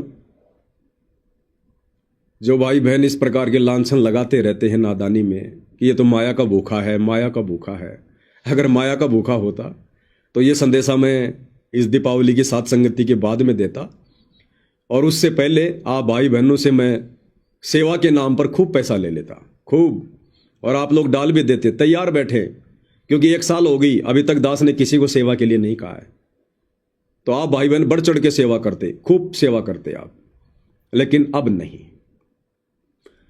हाँ, मुझ पवन दास के लिए आप जितने भी भाई बहन हैं जो बढ़ चढ़ के पहले सेवा किया करते थे और जो वर्तमान में रजोगुण में हैं, मेरे लिए आप उतने ही प्रिय हैं, उतने प्यारे हैं, उतने सम्माननीय और आदरणीय हैं। ऐसा नहीं है कि यदि सात संगति में इस प्रकार से नो एंट्री हो गई तो पवन दास आप भाई बहनों के प्रति मन में कोई दोष रखेगा, नहीं। आप हमारे लिए उतने प्रिय हैं, हमारे लिए वैसे भगत भाई हैं जैसे पहले थे, क्योंकि राग द्वेष का तो सात संगति में काम ही नहीं है, शत्रु और मित्र वाला तो सात संगति में काम ही नहीं है। बस आप भाई बहनों से प्रार्थना है, आप भाई बहन गुरुदेव भगवान को बारंबार दंडवत करके प्रार्थना करके आप इस रजोगुण से जितना जल्दी हो सके दूर होने का प्रयास करो। मैं पवन दास भी झटके खाकर झटके खाता खाता ही आज इस स्थिति पर गुरुदेव के आशीर्वाद से पहुंचा हूं। एक ही प्रयास में मैं राजा हरिश्चंद्र नहीं बन गया था, मार्कंडे नहीं बन गया था। परमात्मा धीरे धीरे धीरे धीरे दया करते हैं। आप भी कोशिश करो, प्रयास करो। अगर बीच में यदि हम फेल हो भी जाते हैं, संकल्प हमारा टूट भी जाता है 2 महीने बाद 6 महीने बाद में, तो उसमें हम दोषी नहीं हैं, क्योंकि हमने तो प्रयास किया। प्रयास तो करना पड़ेगा, हमने तो कोशिश की। तो उसमें हम दोषी नहीं है। परमात्मा से फिर क्षमा याचना मांगो, फिर अपनी गलती का पश्चाताप करो, फिर उठो। तो ऐसे संघर्ष करने वाली आत्माएं भी साध संगति में स्वीकार्य हैं। जो इस प्रकार के भाई बहन हैं, जो भरपूर कोशिश जो करते हैं, लेकिन किसी न किसी कारण से साल 6 महीने में फिर भी काल का दाव लग जाता है, और यदि उनको पश्चाताप है फिर अपनी उस गलती का, और रोता है जो अपने गुरु के चरणों में बैठ कर कि परमात्मा मैं क्या करूं, मेरे जैसा नीच धरती पर नहीं, तो वो आत्मा भी साध संगति में स्वीकार्य होगी। जो आत्मा कम से कम 2 से 3 महीने तक इस रजोगुण से दूर है, जो साध संगति में आने से पहले पिछले 3 महीने से जो कोशिश कर रहा है और रजोगुण से दूर है, वो भाई बहन भी साध संगति में आने के अधिकारी हैं। ऐसा नहीं कि साहब दिवाली की साध संगति है, अभी तो 5 दिन है, चलो आज मैं संकल्प कर लेता हूं। वो आत्मा बिल्कुल भी साध संगति में ना आए भाई, परमात्मा की बिल्कुल भी रजा नहीं होगी। या कोई ये सोचे कि चलो साध संगति में चलने के लिए मैं संकल्प कर लेता हूं, भक्तमती कोई बात नहीं, हम 5-7 दिन साध संगति में चलें, तब तक रजोगुण से दूर हो लेते, बाद में देख लेंगे। तो ऐसी निकम्मी आत्माएं जिनके मन में दोष है, पाप है, वो आत्माएं बिल्कुल भी साध संगति में ना आए। 2 ही कैटेगरी की आत्माएं आने के अधिकारी हैं। एक तो जो पिछले काफी समय से रजोगुण से दूर है, और दूसरा जो कम से कम 3 महीने से रजोगुण से दूर है, जिसने संकल्प लेकर अपने आप को रजोगुण से दूर किया है। ऐसा नहीं कि आप 3 महीने कहीं विदेश में चले गए आप कमाने, अपनी पत्नी से दूर थे आप बंबई दिल्ली में कमाने के लिए, तो वो तो आपकी मजबूरी थी रजोगुण से दूर होना। ऐसी कैटेगरी वाले नहीं, जो गुरुदेव से संकल्प लेकर ज्ञान को आधार बनाकर और कम से कम पिछले 3 महीने से रजोगुण से दूर हैं, वही भाई बहन इन सात संगतियों में आने के अधिकारी हैं। तो भाई और बहनों, ये दास परमात्मा की प्रेरणा से चलता है। ये दास अगर अपने मनमुखी विचारों से चलता इस सात संगति पर, तो मैं कदापि आप भाई बहनों को इस प्रकार का संदेशा नहीं डालता। मैं कदापि आप भाई बहनों को जो अभी रजोगुण में हैं उनको सेवा करने से मना नहीं करता, क्योंकि पैसा किसको प्यारा नहीं है। लेकिन भाई और बहनों, हमें पैसा नहीं, हमें परमात्मा प्यारा है, परमात्मा। ये सात संगतियां सतगुरु का मिशन है, और सतगुरु जो प्रेरणा करेगा वही दास कहेगा। जिस प्रकार 650 साल पहले भैंसाराम को परमात्मा ने आशीर्वाद दिया, तो भैंसाराम ने वही बोला, उतना ही बोला जितना परमात्मा ने बुलवाया। तो इसी प्रकार ये पवनदास भी, या मेरे अन्य सत्सेवक भाई बहन जो इन बुराइयों से दूर हैं, आत्मा के कल्याण के लिए चिंतित हैं, हम सब परमेश्वर के संदेशवाहक हैं। मैं अकेला कोई निमित्त नहीं हूं, अकेला संदेशवाहक नहीं हूं। जिन जिन पे गुरुदेव भगवान की रजा है, जो विषय विकारों से दूर हैं, जिनका टारगेट सतलोक जाना है, वो सभी परमात्मा के निमित्त हैं, सभी परमात्मा के संदेशवाहक हैं। तो इस प्रकार के भाई बहन जो अभी रजोगुण में है, वो भाई बहन फिलहाल सात संगतियों में ना आए, क्योंकि इससे भाई और बहनों सात संगतियों में कहीं न कहीं कोई न कोई बाधा उत्पन्न होगी, कोई न कोई मर्यादा टूटेगी। क्योंकि फिर आप भाई बहनों को हम ना तो चवर करने देंगे गुरुदेव के ऊपर। सात संगति में अपने घर पर आप चाहे रोज करो चवर, नो प्रॉब्लम, घर पर रोज भोग लगाओ, रोज थाली से आरती करो, भले आप रजोगुण में हैं। लेकिन साध संगति में ऐसे भाई बहनों को ना तो चवर करने दिया जाएगा, ना उनको रोटी सब्जी की सेवा में कोई पूरी बेलना, सब्जी बनाना, आटा लगाना, कोई सेवा नहीं दी जाएगी। ना उनको गुरुदेव भगवान के ऊपर चवर करने दिया जाएगा, ना उनको परमात्मा का भोग जो तैयार होता है उसके लिए कोई सेवा दी जाएगी, ना उनके हाथ में 5 दीपक वाली आरती दी जाएगी। तो फिर क्या करोगे आप लोग आके? आप क्या करोगे फिर वहां आकर? जब कोई सेवा ही नहीं करोगे, क्या करोगे फिर आकर? तो ऐसे भाई बहनों की अब आज के बाद बिल्कुल भी एंट्री नहीं है, क्योंकि भाई और बहनों, ये सतलोक आश्रम के अड्डे नहीं है, ये साध संगति है। और परमेश्वर हमें सतलोक ले जाने के लिए आए हुए हैं। दिन रात उनका प्रयास और संघर्ष इसी बात को लेकर हो रहा है। 11 साल से जेल में इसीलिए बैठे हैं, 21 महीने 2006 में जेल में इसीलिए रह के आए थे, हमें हंस बनाने के लिए, सतलोक का अधिकारी बनाने के लिए। फिर हम कब कोशिश करेंगे? कब बनेंगे? कब बनेंगे अधिकारी? शुरुआत तो करनी पड़ेगी ना। आज कर दो चाहे 5 साल बाद कर दो, शुरुआत तो करनी पड़ेगी। समझदार वही है जो समय रहते करेगा, बाद में ये समय हाथ में नहीं आएगा। तुम क्या क्या बदलाव करोगे अपने अंदर, बहुत पीछे रह जाओगे, बहुत पीछे। ये साथ संगति में जो नए नए जो ये अपडेट आते हैं, अगर आपने अपने आप को अपडेट कर लिया तो आप जी सही प्रकार से चलोगे। जैसे मोबाइल में नए नए अपडेट आते हैं हर महीने, अगर आपने मोबाइल को अपडेट कर लिया तो मोबाइल सही चलेगा, नहीं तो फिर वो हैंग करने लगेगा। अब उसका क्या बचाव है? आपने अपडेट मोबाइल को करना ही पड़ेगा।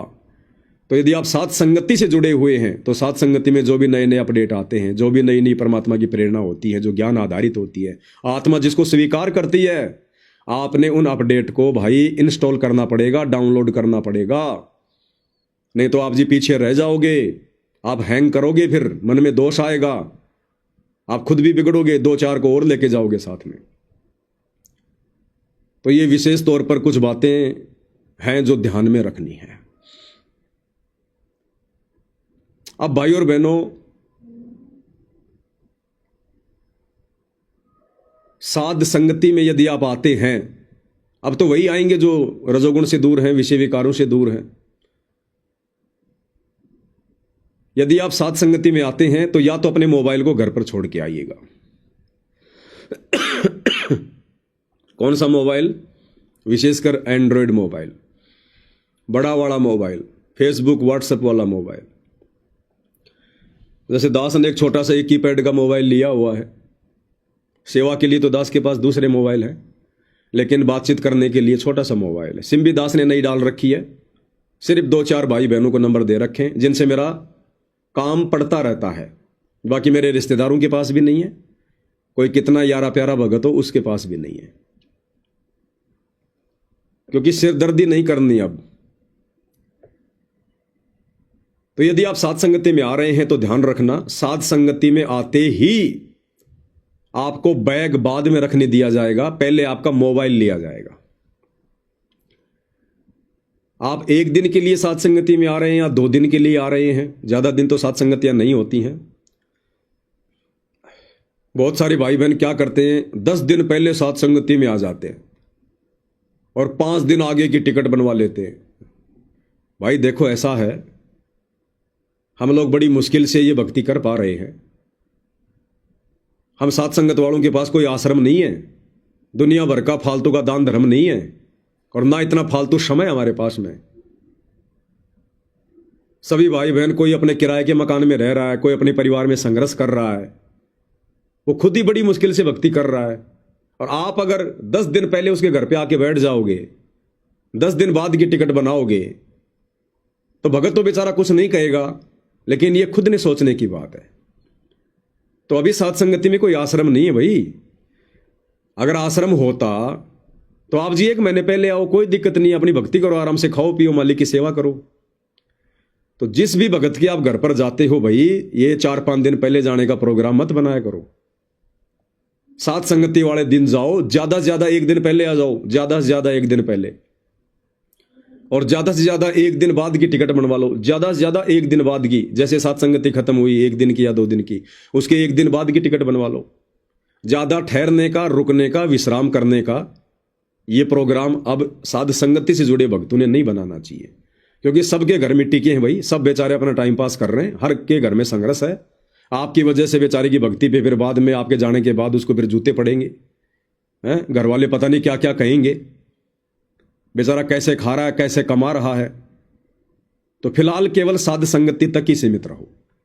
गुरुदेव के आने के बाद देख लेना, जब ऐसी कोई व्यवस्था होगी तो आप लोगों को बता दिया जाएगा। तो जो जो भाई बहन साध संगति में आएंगे, अब या तो अपना घर अपने, या तो अपना मोबाइल अपने घर पे रख के आना, और बातचीत करने के लिए कीपैड का मोबाइल ले आना। वो कीपैड वाला मोबाइल भी आपका आते ही जमा होगा, बिल्कुल बात नहीं करनी दी जाएगी। आप चाहे 1 दिन साथ संगति में रुको, चाहे 2 दिन रुको, चाहे 3 दिन रुको, जितने भी दिन की साथ संगति है, आपका मोबाइल आते ही ले लिया जाएगा, जमा हो जाएगा, आपको टोकन दे दिया जाएगा। और जब आप साथ संगति से जाओगे अपने घर पर, उसी समय आपके हाथ में मोबाइल दिया जाएगा। इस बीच आपका चाहे कितना इमरजेंसी का कार्य क्यों ना हो, आपको मोबाइल नहीं दिया जाएगा। घर पे कोई मर गया तो मर गया, किसी का जन्म हुआ तो हो गया। गुरुदेव कहते हैं, बच्चों तुम जितने दिन सत्संग में आते हो, जीवित मरना सीखो कि मैं मर गया, मेरी मृत्यु हो गई, बस पीछे की सारी चिंता समाप्त, आगे की सारी वो प्लानिंग खत्म, बस मैं मर गया। अब मरा हुआ आदमी ना पीछे की पेंडिंग काम कर सकता, ना आगे की प्लानिंग कर सकता। तो यदि आप साथ संगतियों की तरफ घर से कदम उठा रहे हैं, तो आपने बिल्कुल जीवित मरकर आना पड़ेगा। मोबाइल लाते हैं, आते ही मोबाइल जमा होगा, चाहे कीपैड का हो चाहे एंड्रॉयड हो। आपको टोकन दे दिया जाएगा, बीच में मोबाइल आपको नहीं मिलेगा, चाहे कितना इमरजेंसी काम हो। मोबाइल जमा करवाने से पहले आपके पास बहुत समय है। जब आप घर से चलेंगे, सात संगति तक आएंगे, किसी के पास 10 घंटे का समय, किसी के पास 24 घंटे का समय है। आपने जिन जिन को फोन करना है, जिन जिन को कोई समाचार देना है, उनको दे दो कि भैया 2 दिन मेरा मोबाइल मेरे पास नहीं है, मैं तो सत्संग में जा रहा हूं भैया, सात संगति में जा रहा हूं, मुझे फोन मत करना, काम अपने लेवल पे कर लेना, मेरी तरफ से कोई बातचीत नहीं हो पाएगी, ना संपर्क करना। हम यदि सात संगति में आ रहे हैं तो भगवान की महिमा के लिए आ रहे हैं, परमात्मा की गुणगान के लिए आ रहे हैं, भक्ति के लिए आ रहे हैं, ज्ञान चर्चा के लिए आ रहे हैं। और ये मोबाइल तो काल है, काल। ये आपको महिमा नहीं करने देगा। आपका बहुत अच्छा ध्यान लगा हुआ है, मालिक के शब्द गा रहे हैं, अचानक से आपके पति का फोन आ गया, भले आपने फोन नहीं उठाया, लेकिन वो पति का नंबर देखते ही आपके मन में कीड़े चलने शुरू हो गए। अरे रे रे रे, पता नहीं अब क्या कहेगा, अरे रे रे, कहां गई तू, आई क्यों नहीं, कैसे चली गई, फलाना दिखना। आपके मन में बकवाद शुरू हो जाएगी, डर, चिंता। दूसरे भाई बहन भी डिस्टर्ब होंगे, आपका भी मनोबल गिरेगा। बहुत सारे भाई बहन तो सात संगति में आते हैं, सत्संगों में जाते हैं, अपने बच्चों को मोबाइल दे देते हैं, उनके बच्चे मोबाइल पे खेल रहे हैं। ये नौटंकियां अब हमने खत्म करनी है। इसकी शुरुआत हम महुआ की सात संगति से कर चुके हैं। अभी महुआ में 5-7 दिन पहले सात संगति थी, 2 दिन की। 50-60 जितने भी भाई बहन आए थे, सभी के मोबाइल लेकर एक बक्से में, एक बॉक्स में रख दिए गए थे, स्विच ऑफ करके। और जब वो गए, उसी समय उनको मोबाइल दिए गए और परमात्मा ने इतनी बढ़िया सात संगति करवाई। अगर कोई चर्चा कर रहा था तो परमात्मा की, नहीं तो कोई अपना सुमरन कर रहा था, नहीं तो कोई थक गया तो आराम कर रहा था। और बाकी कोई तो मोबाइल लेके किधर लग रहा है, कोई किधर लग रहा है, कोई बात कर रहा है, कोई बाहर भग रहा है। अरे तुम आए किस लिए हो? फिर अपने घर पे ना बैठे रहते। ये रिहर्सल परमात्मा करवा रहा है भाई और बहनों, क्योंकि अब उस परमेश्वर के हिसार जेल से बाहर आने के बाद हमने इसी प्रकार से, यदि मौका मिला उनके चरणों में जाने का, सत्संग सुनने का, तो इसी विधि से सत्संग सुनने पड़ेंगे। अब इस गलतफहमी में मत रहना जो पहले थे कि गुरु सामने बैठ के सत्संग कर रहा है और तुम धीरे धीरे बात कर रहे हो। अब वो अंतर्यामी तुरंत नीचे गिरा देगा, तुरंत। उससे कुछ नहीं छुपा पाओगे। अब सामने बैठ के परमात्मा बात कर रहा है और तुम मोबाइल पे बात कर रहे हो, इधर उधर की बातें कर रहे हो। काल तुरंत एंट्री कर लेगा तुम्हारी, पकड़ लेगा वहीं हाथ कि गधे इंसान। अरे सारी सृष्टि का मालिक तेरे लिए बैठकर समय निकालकर मोबाइल को साइड में पटक के सत्संग कर रहा था, और तू उस समय क्या कर रहा था? मोबाइल में बात कर रहा था। तूने क्या महत्व दिया अपने गुरु को, क्या सम्मान किया तूने? तेरे गुरु के वचन फालतू के हैं, बेवजह के हैं। एक एक वचन क्या बोल रहा है गुरु, उस पर ध्यान होना चाहिए कि भगवान छूट ना जाए। कुछ आसपास में कोई खुसर फुसर कर रहा है, उससे भी प्रार्थना करो, भाई चुप हो जा, 2-3 घंटे तो चुप हो जा। हमारा वो दंड, वो कर्म लिखा जाएगा काल के अकाउंट में, और पकड़ लेगा काल धर्मराज के दरबार में कि गधे, भगवान तेरे लिए मोबाइल सामने साइड में पटक के सत्संग कर रहा और तू मोबाइल पे लगा हुआ था, बकवाद कर रहा था। तो भाई अब हंस आत्माओं ने इस प्रोसीजर पे चलना पड़ेगा। इस प्रोसीजर से हमने भक्ति मार्ग पर आगे बढ़ना पड़ेगा। तो मोबाइल जहां जहां भी सात संगतियां भाई बहन रखवा रहे हैं, सात संगतियां रखवाने के क्या नियम है, क्या मर्यादा है, आप लोगों ने जान लिए, सुन लिए, देख लिए। बार बार रिपीट नहीं किए जाएंगे, नहीं बताए जाएंगे। यदि आप इन मर्यादाओं में खरे हैं तो सात संगति रखवाओ, तो आप सात संगतियों में जाओ। और सात संगतियों में कोई बच्चों की रमेणी की बात नहीं होगी, ध्यान रखना। किसी भी अगर सुनने में भी आ गया अगर आपके कि ये भगत आपस में अपने बच्चों की रमेणी की बात कर रहे थे, तुरंत उन दोनों को बुलाओ, भाई क्या बात कर रहे थे आप? इस प्रकार की बातें हो रही थी क्या तुम्हारी यहां पर रमेणी की, बच्चों की? कोई गर्भिद की, कोई राजनीति की बातें हो रही थी क्या? हाँ भगत जी हो रही थी। उठाओ अपना थैला, चलो यहां से। कोई डर नहीं है, कोई भय नहीं है, कोई पाप नहीं लगेगा। वो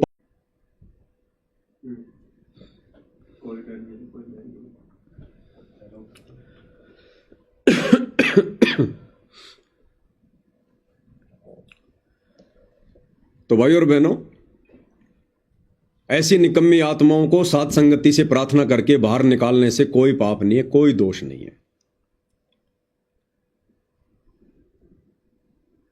दूसरी बात, जहां जहां भी साथ संगतियां होती हैं, साथ संगतियां होंगी, साथ संगतियों में बहुत ही साधारण सा भोजन बनेगा, साधारण भंडारा। हमने भक्तों को खाली खिलाने और पिलाने तक सीमित नहीं रखना है। रोज अपने घर पर खाते हैं पीते हैं, साथ संगति में ज्यादा समय खाने पीने की, इधर उधर की बातों में व्यर्थ करने से बेहतर है परमेश्वर की महिमा करें, मालिक की चर्चा करें, कोई शब्द गाएं, अपना सुमरण करें। भोजन बहुत ही सिंपल बनेगा, बहुत ही सिंपल। कोई लड्डू जलेबी बर्फी नहीं, कुछ नहीं। ये नया अपडेट है, ध्यान रख लेना। सात संगतियों में केवल 2 टाइम भंडारा बनेगा। सुबह का भंडारा भक्तों को कोशिश करो 10 बजे करवा दो, यानी 9 साढ़े 9 बजे, ज्यादा से ज्यादा 9 साढ़े 9 बजे गुरुदेव भगवान को भोग लगाओ। 9 बजे भोग लगाना शुरू करोगे, क्योंकि ज्यादा भीड़ तो आती नहीं सात संगतियों में, अब तो वैसे बहुत ही कम भगत हो जाएंगे। तो 9 बजे परमात्मा को भोग लगाना शुरू कर दो, 10 बजे तक भोग लग के कंप्लीट हो जाएगा। 10 साढ़े 10 बजे भंडारा शुरू कर दो, आधा पौन घंटा 1 घंटा भंडारा में लग जाएगा। बैठ के फिर दिन में मालिक की चर्चा करो, महिमा करो। सुबह कोई भी नाश्ता किसी प्रकार का भगत भाई बहनों को नहीं दिया जाएगा, कोई नाश्ता नहीं दिया जाएगा किसी भी प्रकार का। सुबह जल्दी भंडारा करवा दो 10 बजे, डायरेक्ट भंडारा होगा और सिंपल भंडारा होगा। भंडारा अच्छे से लो, कोई दिक्कत नहीं है। सब्जी पूरी दे दो, सब्जी रोटी दे दो, साथ में कोई रायता वायता करवा दो, इससे ज्यादा नहीं। ये फालतू का सलाद फलाद वगैरह, अचार फचार वगैरह सब बंद करो, ये चटपटे काम। कोई मिठाई चटाई नहीं बनेगी किसी भी प्रकार की, कुछ नहीं। हाँ, गुरुदेव भगवान को भोग लगाने के लिए अगर आप मिठाई बना रहे हैं, बहुत ही कम, 1-1 कटोरी, जो सभी भाई बहनों को मिक्स करके बस भोग में दे दी जाए। भंडारे में अलग से देने की जरूरत ना पड़े किसी को भी एक भी मिठाई। केवल गुरु को जो भोग लगा है उसी को गोल मोड़ करके भगत भाई बहनों को प्रसाद दे दिया जाए। इसके अलावा मिठाई अलग से नहीं होगी। सुबह कोई नाश्ता नहीं किसी प्रकार का, कोई नाश्ता नहीं किसी भी प्रकार का। हमने समय बचाना है, समय। केवल भोग ही भोग थोड़े लगाने में जो है रहेंगे। तो सुबह ना गुरुदेव को भोग लगेगा ना भक्तों को भोग लगेगा। 10 बजे कोशिश करो भोग भाग लगा के फ्री हो जाओ और भक्तों को भंडारा करवा दो। दिन में बैठ के मालिक की महिमा करो। फिर शाम के समय कोई नाश्ता पानी नहीं, ना गुरुदेव को भोग लगेगा ना भक्तों को भोग लगेगा। रात्रि को कोशिश करो भाई, जैसे वर्तमान में 6 बजे भाई बहन अपनी संध्या आरती शुरू कर देते हैं, तो समय के अनुसार जैसे सूर्य अस्त हो तुरंत अपना संध्या आरती शुरू कर दो। संध्या आरती खत्म होते ही तुरंत भंडारा बना के गुरुदेव को भोग लगा दो, तुरंत फटाफट, और तुरंत फिर भगत भाई बहनों को भंडारा करवा दो। और ध्यान रखना, सुबह की आरती नित्य नियम, दोपहर की असुर निकंदन रमेणी और शाम की संध्या आरती। सात संगति में इन तीनों समय की आरतियों के समय कोई भाई बहन किसी प्रकार की दूसरी सेवा नहीं करेगा। ना कोई भंडारा बनाएगा, ना कोई आटा लगाएगा, ना कोई सब्जी बनाएगा, ना कोई चावल बनाएगा, ना कोई बर्तन मांजेगा। सबने आरती करनी तो करनी, बाकी सेवा बाद में। तीनों समय की आरती के समय केवल सेवा, केवल परमात्मा की आरती, बिल्कुल भी सेवा नहीं करनी है। उसके बाद में सारे भाई बहन मिलके फटाफट भंडारा बना लो, मालिक को भोग लगाओ मिलके, और फिर बैठ जाओ परमात्मा की चर्चा में। और रात्रि का भोजन हैवी मत करो, रात्रि का भोजन हल्का करो, अन्यथा नींद आएगी, ध्यान रख लेना। फिर सोओगे फिर रात को, फिर क्या फायदा। तो रात्रि को या तो दाल चावल या फिर जो है कढ़ी चावल, बस सिंपल, और कुछ नहीं। रात को कोई रायता फायदा नहीं। रायता भी केवल दिन के भोजन में। रात्रि के समय हल्का भोजन, कढ़ी चावल या फिर दाल चावल, बस, इससे ज्यादा कुछ नहीं। सिंपल तरीके से भोजन करो। रात्रि में हल्का भोजन लो ताकि नींद भी नहीं आएगी, परमात्मा की महिमा भी होगी, बार बार किसी को बाथरूम में भागने की जरूरत नहीं पड़ेगी। तो ये विशेष तौर पर ध्यान रखना। दूसरी बात, कोई भी सेवा आप जी साथ संगति में करते हो, भाई बहन आपस में बैठकर मिक्स होकर सेवा नहीं करेंगे, बिल्कुल भी नहीं करेंगे। अगर पूरियां बेलने की सेवा है, या तो भाई बेलो या फिर बहनें बेलो, यानी कोई भी ऐसे सेवा जिसमें एक से अधिक भगत भाई बहनों को सेवा करनी पड़ती है, उनमें भाई बहन मिक्स नहीं होंगे। अगर बर्तन मांज रहे हो, या तो बहनें मांजेंगी या फिर भाई मांजेंगे, वहां आसपास भी नहीं बैठना है। बाकी अपना बैठ के महिमा करो, मालिक की ज्ञान चर्चा करो। जिन जिन को सेवा के लिए बोला जाए वही आदमी सेवा करेंगे। बाकी आसपास आके चेयर डाल के राजनीति करने की जरूरत नहीं है, वहां बैठने की जरूरत नहीं है।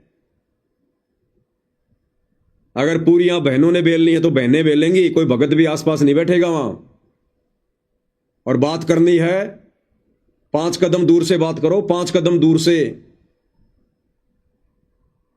आपके आपस में भाई बहन के अगर रिश्ते भी हो गए हैं तो दिन में आराम करते समय आसपास में आराम नहीं करना, ध्यान रख लेना इस बात का। तुम सोचो हम तो राजा हरिश्चंद्र बन गए, हम तो मार्कंडे ऋषि बन गए, तुम बन गए, लेकिन दूसरा देखेगा उसके ऊपर उल्टा असर पड़ेगा। बिल्कुल अलग अलग महसूस भी नहीं होना चाहिए। गुरुदेव ने तो हमें यहां तक कह रखा जीने की राह पुस्तक में कि अगर किसी से बात भी करते हो, आपकी नजरें नीची होनी चाहिए, नीची। बहन ने भाई की तरफ और भाई ने बहन की तरफ, यानी स्त्री ने पुरुष की तरफ और पुरुष ने स्त्री की तरफ, उसकी नजरों से नजरें मिला के बात भी नहीं करनी है। यहां तक गुरुदेव भगवान ने हमें आदेश दिया हुआ जीने की राह पुस्तक में। इससे भी हमारे अंदर दोष उत्पन्न होते हैं, विकार उत्पन्न होते हैं। ये मन बड़ा उस्ताद है, ये सोचेगा मैंने अपनी पत्नी के साथ ही तो संकल्प लिया है, बाहर थोड़ी मनाई है, उसी समय नीचे गिरा देगा। तो बहुत ही हिसाब से भगत बन के जाना, हंस बन के। हंस के मन में भी विकार नहीं आते, मन में भी। और जो खुद तो रजोगुण से दूर हैं और दूसरी माता बहनों को देखकर जरा भी मन में कोई दोष आता है, फालतू की बातें, परमात्मा नीचे गिरा देगा कि नालायक इंसान, अपनी औरत को तो बहन बना लिया और दूसरों के साथ तू मटर गश्ती कर रहा है, ये तेरी बहन नहीं है। ध्यान रखना, उम्र अनुसार केवल बहन बेटी और माता की नजर से देखना है। चाहे कोई बहन कितनी सुंदर हो, कितनी वो कुरूप हो, भक्ति मार्ग में सुंदरता का और इस कुरूपता का कोई महत्व नहीं है। गुरुदेव ने बताया इस खाल के नीचे सबका मैटेरियल एक जैसा है, चाहे कोई गोरा हो चाहे कोई काला हो।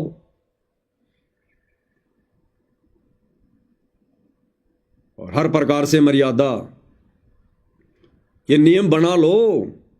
अगर भक्ति पर सफल होना है, गुरु को प्रसन्न करना है, तो ये ना देखना गुरु जेल में बैठा देख नहीं रहा। दुनिया का ऐसा कोई कैमरा नहीं है। सतगुरु के कैमरे के सामने सब फैल हैं। अरे हम कहीं जाते हैं और वहां यदि सीसीटीवी कैमरे लगे हो, हम कितना सावधान रहते हैं वहां कि मेरे से कोई हरकत ना हो जाए उल्टी सीधी। खड़ा होके बाथरूम में भी नहीं जाता आदमी कि कोई ये ना सोच ले क्यों गया था बाथरूम में कैमरे में देख के, इतना डरता आदमी। और ये परमात्मा सतगुरु रामपाल जी भगवान का कैमरा, इनकी नजरें, ये अंतर्यामी 24 घंटे अंधेरे में भी, हर ब्रह्मांड में, हर जगह देखता है ये परमात्मा। इनका डर नहीं, इनका भय नहीं। तो ये चीजें हमने विशेष तौर पर ध्यान रखनी है। दूसरी चीज, जो भाई बहन साथ संगति में आ रहे हैं और जिनके छोटे बच्चे हैं, भाई या तो अपने बच्चों को साथ संगति में कंट्रोल में रखा करो, अन्यथा अपने बच्चों को घर पे छोड़ के आओ भाई। या तो अपनी भगतमती को और अपने बच्चों को घर पे छोड़ के आओ, या कोई बहन आना चाहती है तो अपने भगत को और उस छोटे बच्चे को घर पे छोड़ के आओ। जो बच्चे शरारती हैं भाई, साथ संगति में हम खाली, अब ज्यादा विस्तार से कहने की आवश्यकता नहीं है, बहुत सारी माता बहनों के बच्चे बड़े शरारती हैं, बड़ी शरारत करते हैं, ना आरतियां ढंग से करने देते हैं, गंदे संदे हाथ इधर उधर लगाते रहते हैं। तो भाई कहने की आवश्यकता न पड़े, आप भाई बहनों को अच्छे से पता चल गया होगा। एक बच्चा तो मवा की साथ संगति में आया था और वो तो लैट्रिन में जाके हाथ उत गंदे करके, और गुरुजी के दरबार में भी गुरुजी के बर्तनों के भी हाथ उत लगा दिए, सारे काम कर दिए, और माता पिता देख रहे उसको कुछ बोल ही नहीं रहे, और बोलते हैं तो वो थप्पड़ मार रहा अपनी मां को, वो छोटा सा बच्चा, और माता फिर भी कुछ नहीं कह रही। तो बच्चों को बिगाड़ रहे हो कि बच्चों को सुधार रहे हो? तो भाई देखो, साथ संगतियों में खाली हमें टाइम पास के लिए नहीं आना है। अपने शरारती बच्चों को अपने घर पे छोड़ के आओ, चाहे भगतमती को घर रहना पड़े, चाहे भगत को घर रहना पड़े। साथ संगति में बिल्कुल शांति, नहीं तो फिर आपको आपके मुंह पे बोला जाएगा, फिर आपको बुरा लगेगा फिर वहां पर, क्योंकि आपकी वजह से या आपके बच्चों की वजह से दूसरे भगत डिस्टर्ब होते हैं, तो भी आप पाप के भागी बनते हैं, पाप के भागी। सत्संग में आए के बात चलावे और वो अपराधी आत्मा को 3 लोक नहीं ठोर। तो भाई ये बातें ध्यान रखनी है भगत जियो। भले आप घर पे रहो, चाहे अपनी भगतमती को यानी अपनी बहन को घर पे छोड़ो उस बच्चे के साथ। यदि साथ संगति में इस प्रकार का माहौल देखने को मिला, या तो अपने बच्चों को कंट्रोल करो। नहीं कंट्रोल होते हैं आपसे अपने बच्चे, अगर आपके भी अगर माता पिता बन चुके हैं वो छोटे छोटे, तो भाई आप भी अपने घर पे रहो, अपने बच्चों को भी अपने घर पे रखो। इन सारी टेंशनों से फ्री होके तो आदमी साथ संगति में जाना चाहता है।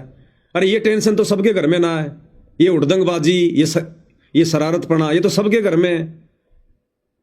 इन चीजों से शांति पाने के लिए तो लोग साथ संगति में जाते हैं कि वहां बैठेंगे, बैठ के मालिक की शांति से चर्चा करेंगे, सुमरण करेंगे, मालिक की महिमा करेंगे, और वहां भी आपके बच्चे भागते रहते हैं, फुदकते रहते हैं।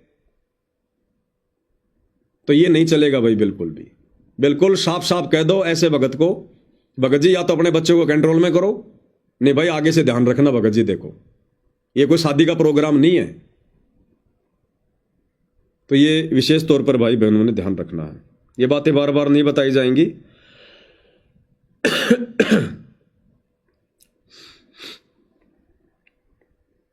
और भी बहुत सारी बातें हैं, लेकिन थोड़ी दास की तबीयत भाई और बहनों हल्की है, ज़्यादा बात हो नहीं पाएगी। एक भगत जी शायद को जगत वाला भाई ये मैसेज कर रहा है कि भाई अगर आपने रजोगुण वालों से सेवा नहीं लेनी है तो फिर ये इस लाइव वीडियो के टाइटल में तूने तेरे गूगल पे नंबर क्यों डाल दिए, फोन पे नंबर क्यों डाल दिए, सेवा के लिए क्यों बोल रहा है? केवल उन्हीं भाई बहनों को सेवा करनी है, और उन भाई बहनों के लिए सेवा शुरू है आज से। जो भाई बहन सात संगतियों में आने के अधिकारी हैं, जो भाई बहन रजोगुण से दूर हैं। ये दास ने जो मोबाइल नंबर डाले हैं ये आगामी सेवाओं के लिए उन्हीं भगत भाई बहनों के लिए हैं जो भगत भाई बहन रजोगुण से पूर्णतया दूर हैं, साध संगति से जुड़े हुए हैं। सतलोक आश्रमों से जुड़ा हुआ, फर्जी नामदान सेंटरों से जुड़ा हुआ कोई भी भगत यदि हमारा वीडियो देख रहा है, भैया गलती से भी 1 रुपया मत डाल देना, तुम्हारा रुपया स्वीकार नहीं है, तुम्हारी वो कमाई हमें स्वीकार्य नहीं है। केवल साध संगति से जुड़े भाई बहन जो रजोगुण से दूर हो चुके हैं, वो चाहे 100 हैं चाहे 150 हैं, देश में विदेश में कहीं भी हैं, केवल वही आत्माएं मुझ पवन दास के पास, मैंने जो ऊपर मेरे 2 मोबाइल नंबर दे रखे हैं फोन पे और गूगल पे के, दोनों पे फोन पे है, दोनों पे गूगल पे है, 82 73 84 95 60 और 8769548494। ये मुझ पवन दास के 2 नंबर है, दोनों पे गूगल पे फोन पे है। केवल रजोगुण से दूर हो चुके भाई बहन अपनी सेवा कभी भी डाल सकते हैं। आप लोगों के लिए सेवा बिल्कुल चालू है, कोई प्रॉब्लम नहीं है। और बाकी भाई बहन जो अभी रजोगुण में है, चाहे 1 करोड़ रुपया रखा आपके पास में, 1 रुपया भी डाल दिया तो पाप के भागी बनोगे, 1 रुपया भी डाल दिया तो ये उन भाई बहनों के लिए, सबके लिए नहीं है। आप फालतू में अपने पेट में दर्द ना करें भाई। जब आप हमारे मिशन से जुड़े नहीं हैं, आप संत रामपाल जी के भगत ही नहीं है, तो आपको क्या लेना देना, हम किससे ले रहे हैं, हम किसको दे रहे हैं। आप तो गुरुदेव के सत्संग सुनो, थोड़ा ज्ञान समझो पहले, उसके बाद देखो फिर आगे क्या करना है। तो ये चीज भी हमने ध्यान रखना है भाई और बहनों। और आपको गुरुदेव भगवान का एक छोटा सा एक सत्संग सुनाऊंगा 20-30 सेकंड का, जिसमें परमात्मा मोक्ष के अधिकारी आत्माओं को क्या दिशा निर्देश दे रहे हैं। हमने उस दिशा निर्देशन में रहकर भगत बनकर भक्ति करनी पड़ेगी अगर आत्मा का कल्याण करवाना है। तो बकवाद फिर चाहे करते रहो, नो प्रॉब्लम, कोई दिक्कत नहीं। फिर लेकिन मोक्ष से वंचित रह जाएंगे। एक भाई है, कौन है पता नहीं, ये शिवचरण है, कौन है, ये गलत तरीके का नियम है। हम नहीं मानेंगे कि कोई मर गया तो भी मोबाइल नहीं मिलेगा। भाई नहीं मिलेगा, बिल्कुल नहीं मिलेगा। चाहे कोई जन्म गया, चाहे कोई मर गया, बिल्कुल भी मोबाइल नहीं मिलेगा। और यदि जबरदस्ती मोबाइल लोगे तो उसी समय अपना जोड़ा झंडा उठा के साथ संगति से बाहर ही निकलना पड़ेगा। वहां फिर आपको साथ संगति में नहीं बैठने दिया जाएगा, नहीं रुकने दिया जाएगा। और आप क्या करोगे जब आपके मन में इतना दोष भरा पड़ा है, एक मोबाइल आपसे नहीं छूट रहा, कल को परमात्मा विमान लेके आएंगे, तुम क्या छोड़ के जाओगे तुम? अरे एक मोबाइल छोड़ के तुम साथ संगति में नहीं बैठ सकते, कल को तुम परमात्मा के विमान में बैठने के लायक कहां हो तुम? फिर तो तुम्हें बेटा बेटी कार कोठी मोबाइल सब कुछ दिखाई देंगे, गधे घोड़े भैंस। तो भाई ऐसी आत्माओं से प्रार्थना है, शिवचरण दास जी आप अपने घर पे बैठे रहो। आप जैसे हंसों की साथ संगतियों में कोई आवश्यकता नहीं है। आप अपने मोबाइल से यारी करो, मोबाइल को अपना गुरु बना के रखो। आप ऐसे लोगों की कोई आवश्यकता नहीं है साथ संगति में। एक बार मोबाइल जमा हो गया, चाहे पूरा खानदान आपका क्यों ना मर गया पीछे, आपको मोबाइल नहीं मिलेगा। अगर चाहिए तो घर पर जाते समय ले जाओ, अगर ले लिया तो फिर वापस साथ संगति में नहीं बैठने दिया जाएगा। जाओ फिर करो, फिर बचाओ अपने परिवार को। अगर तुम ही बचाने वाले हो ना तो तुम ही बचाओ फिर अपने परिवार को। वो रोग मुक्त अगर तुम ही कर सकते हो अपने बेटा बेटी को, परिवार को, तो तुम ही करो फिर। अरे विशेष संदेश में गुरुदेव ने हमें क्या शिक्षा दी? गुरुदेव कह रहे 2011 की बात है, जयपुर का एक भगत था, उसकी पत्नी नहीं मानती थी, अकेला उपदेशी था। वो आने लगा सत्संग में आने लगा तो रास्ते में उसकी औरत का फोन आया। कहा कि कहां हो? बोला सत्संग में जा रहा हूं। बोले वापस आ जा, बेटा बीमार हो गया, बहुत ज्यादा सख्त। उसने कहा कि नहीं, मैं तो सत्संग में निकल पड़ा, पास में हॉस्पिटल है, पैसे घर पे रखे, दिखा ले। इतना कह के उसने मोबाइल काट दिया। और गुरुदेव कह रहे उसने मोबाइल को स्विच ऑफ कर दिया। 3 दिन तक वो सत्संग में रहा, उसने मोबाइल को बंद ही रखा, खोला ही नहीं। तीसरे दिन उसने जैसे मोबाइल को ऑन किया, तुरंत घरवाली का फोन आया। बोला कहां हो? बोला सत्संग में हूं। बोला कमाल हो गया, क्या हो गया? बोला ऐसे ऐसे लड़का सख्त बीमार था, मैं हॉस्पिटल में ले गई और लड़के ने बताया होश में आने के बाद कि ऐसे ऐसे एक लंबा सा सफेद कपड़े पहना हुआ व्यक्ति आया और मेरे को यमदूत पकड़ कर लेकर जा रहे थे और उसने झटका देकर मेरे को छुड़ाया। बोला ये मेरी आत्मा कहां लेकर जा रहा है? यमदूतों को भगाया। बोले तुम्हारे गुरुजी कैसे हैं? बोले लंबे लंबे हैं क्या, सफेद सफेद बाल हैं क्या, सफेद कपड़े पहनते हैं क्या? बोला लड़का बता रहा था कि ऐसा आदमी आया एक। तो उस भगत की आंखों में आंसू आने लग गए। अब भाई और बहनों, उस भगत की उस दृढ़ता को देखकर परमात्मा ने उस मरते हुए परिवार को बचाया, उस बेटे को बचाया जिसने मोबाइल को वहीं स्विच ऑफ करके रख दिया कि कोई मरे तो मरे। और वो अगर ठेकेदार बन जाता, वापस अगर वो चला जाता वो घर पे या आश्रम में बैठकर भी इसी टेंशन में, हाँ क्या हुआ, अब क्या हुआ, अब क्या हुआ, वो लड़के की रक्षा नहीं करता परमात्मा, तो कौन से दिन समझेंगे फिर हम? इसलिए तो गुरुदेव कहते हैं कि जब तुम सत्संग के लिए चलो तो अपने आप को जीवित मार लो कि मैं तो मर गया, अगर थोड़ा बहुत काम बिगड़ भी गया तो जाके संभाल लूंगा। और गुरुदेव कहते हैं फिर ऐसी आत्माओं के काम परमात्मा बिगड़ने नहीं देता। तो भाई ये रिप्लाई जिसने भी किया है, मैं तो शिवचरण ही समझ पा रहा हूं। कौन है ये शिवचरण, कहां का है? मेरी वैसे कोई किसी से यारी दोस्ती रिश्तेदारी नहीं है, ना मैं ज्यादा इस मामले में पढ़ता हूं। कोई सत्सेवक है तो अपने लिए, मेरे लिए नहीं है। तो ये जो भी भाई है, इस भाई से प्रार्थना है, भाई आपने साथ संगति में आने की बिल्कुल भी आवश्यकता नहीं है। अपने घर पर बैठकर अपनी भक्ति कर ले जैसे भी हो रही है। और लाइव भी क्यों जोड़ रहा है? तेरी मतलब की चीज ये नहीं है फिर ये लाइव भी मत जोड़ा कर भाई। क्यों फालतू में अपना समय बर्बाद कर रहा तू? इतना समय बैठकर भगवान का स्मरण करना, इतना समय तू यहां लाइव देख के तू बर्बाद कर रहा अपना, जब तेरे को साथ संगति के नियम ही तेरे को स्वीकार्य नहीं है। तो ये चीजें भाई और बहनों हमने ध्यान रखनी है। और साध संगति में जगत के किसी भी व्यक्ति को लेकर नहीं जाना है। आश्रमों में लेकर जाओ, गुरुजी के पास लेकर जाओ, लेकिन साध संगति में जगत वाला चाहे कितना ही यारा प्यारा है आपका, उस व्यक्ति को बिल्कुल भी साथ संगति में लेकर नहीं आना है। जो रजोगुण से दूर है और जिसने संकल्प ले लिया है भक्ति का, संकल्प लेकर जो साथ संगति से जुड़ा है, वो फिर जगत का नहीं रह जाता। बाकी किसी भी ऐसे व्यक्ति को जो केवल गुरुदेव के सत्संग सुन रहा है या सात संगति की वीडियो देख रहा है, संकल्प अभी तक लिया नहीं, रजोगुण से दूर हुआ नहीं, वो चाहे कितना ही यारा प्यारा हो, घर का सदस्य हो, आपने उस व्यक्ति को सात संगति में भूल कर भी नहीं लाना है। नहीं तो भाई हम खुल के गुरु की महिमा नहीं कर पाते। वहां पर काल का दाव रहेगा ही रहेगा, काल किसी न किसी माध्यम से फिर वहां प्रवेश रहेगा ही रहेगा। तो ये चीज, अब आपको गुरुदेव का वो वचन सुनाता हूं, परमात्मा का सत्संग, जिसमें गुरुदेव भगवान क्या कह रहे हैं हमारे को हंस बनने की दिशा में। ध्यान से सुनना भाई और बहनों। यानी जो व्यक्ति यहां भी रहते हैं, गुरुदेव के साथ रहते हैं, सत्संग भी सुनते हैं और मिले नहीं मन से, वो हंस नहीं बन सकते, वो कौवे रहा करें। और ऐसे कौवे फिर छोड़कर इसको स्थान को जा सकते हैं। वो जाएंगे क्योंकि आदत सुधरी नहीं। आप प्रतिदिन पढ़ते हो नित्य में, बिन गुरु मिले मोहे ना पावे।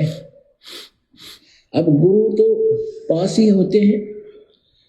मिलने का अर्थ क्या है? गुरु जी से एक ही भाव हो जाना, समर्पित हो जाना, मन में दोष ना रखे।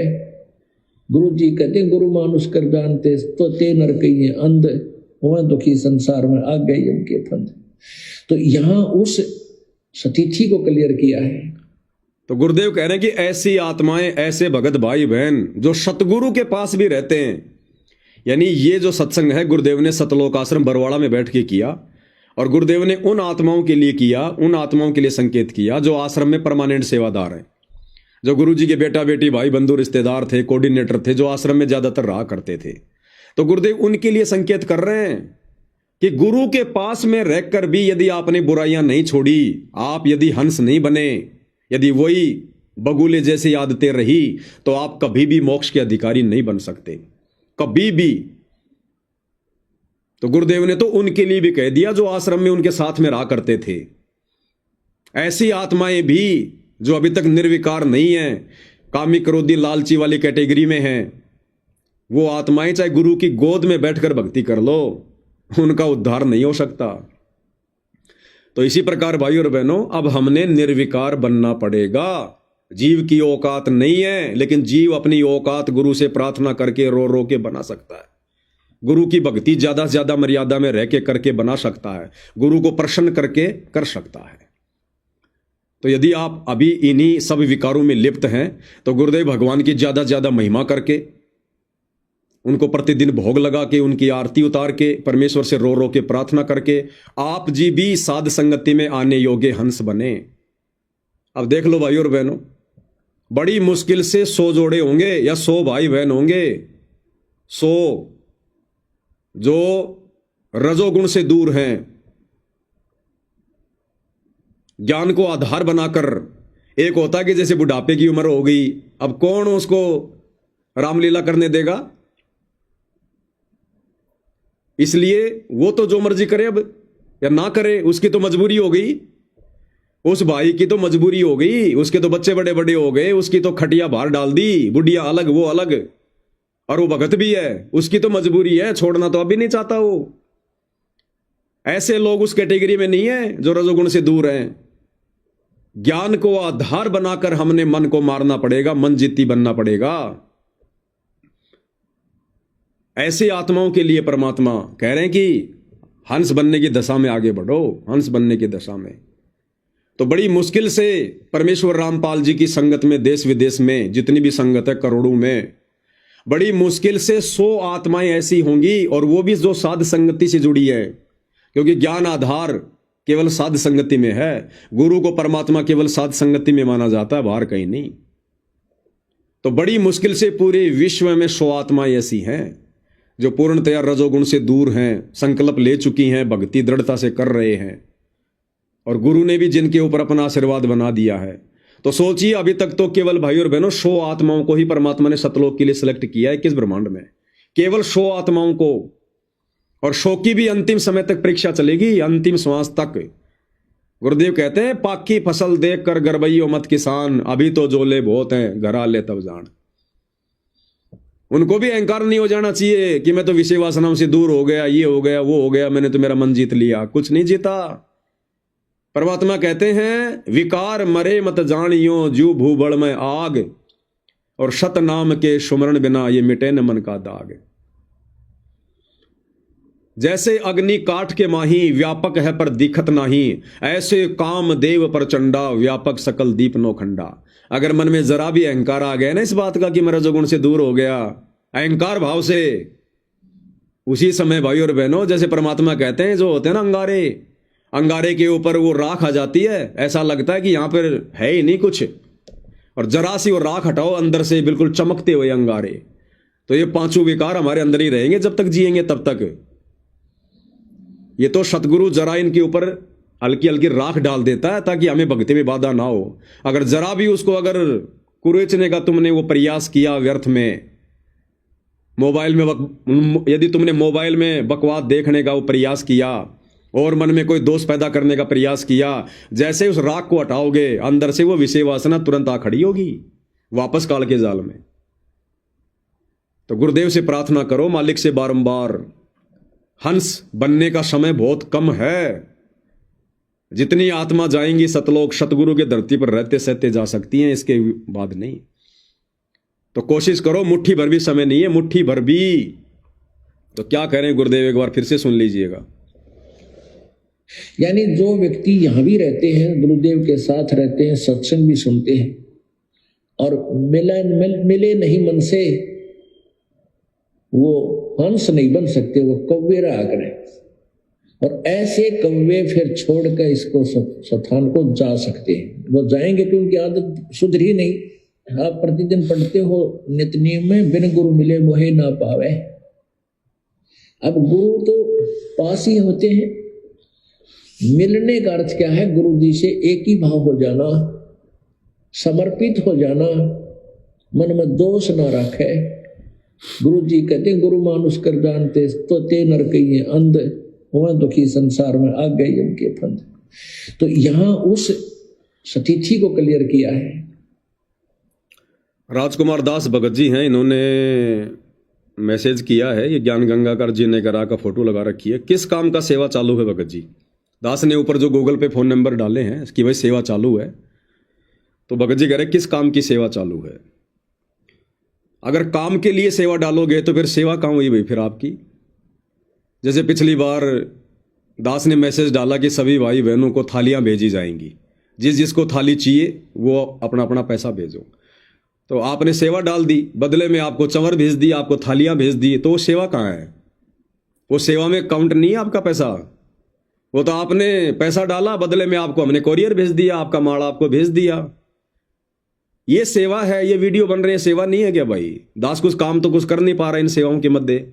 मेरा परिवार कैसे चल रहा है? ये सेवाएं कैसे हो रही है? वीडियो कोई ऐसे बन रहे हैं क्या? कोई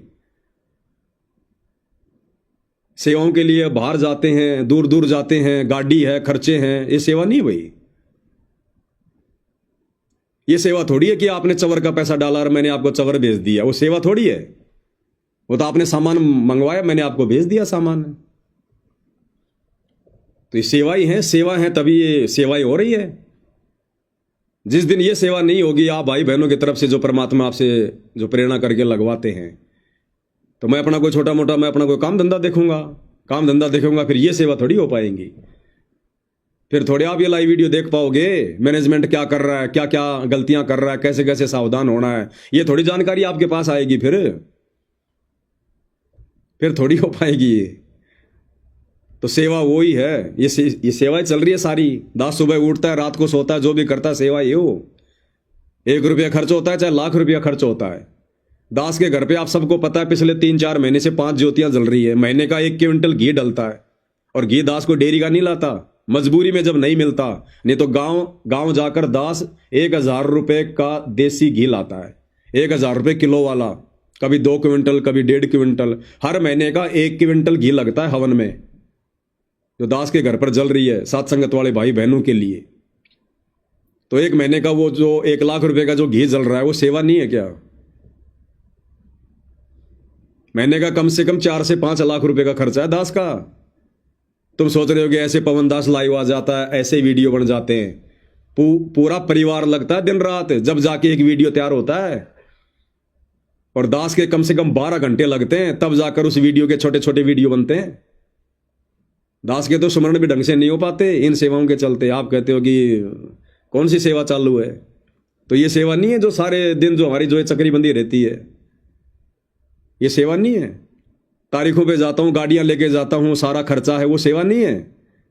मैं कोई मर्डर करके थोड़ा ना कोई जेल में गया था। आप लोगों तक संदेश से पहुंचाने के लिए तो मेरे ऊपर उन लोगों ने मुकदमे लगाए हैं।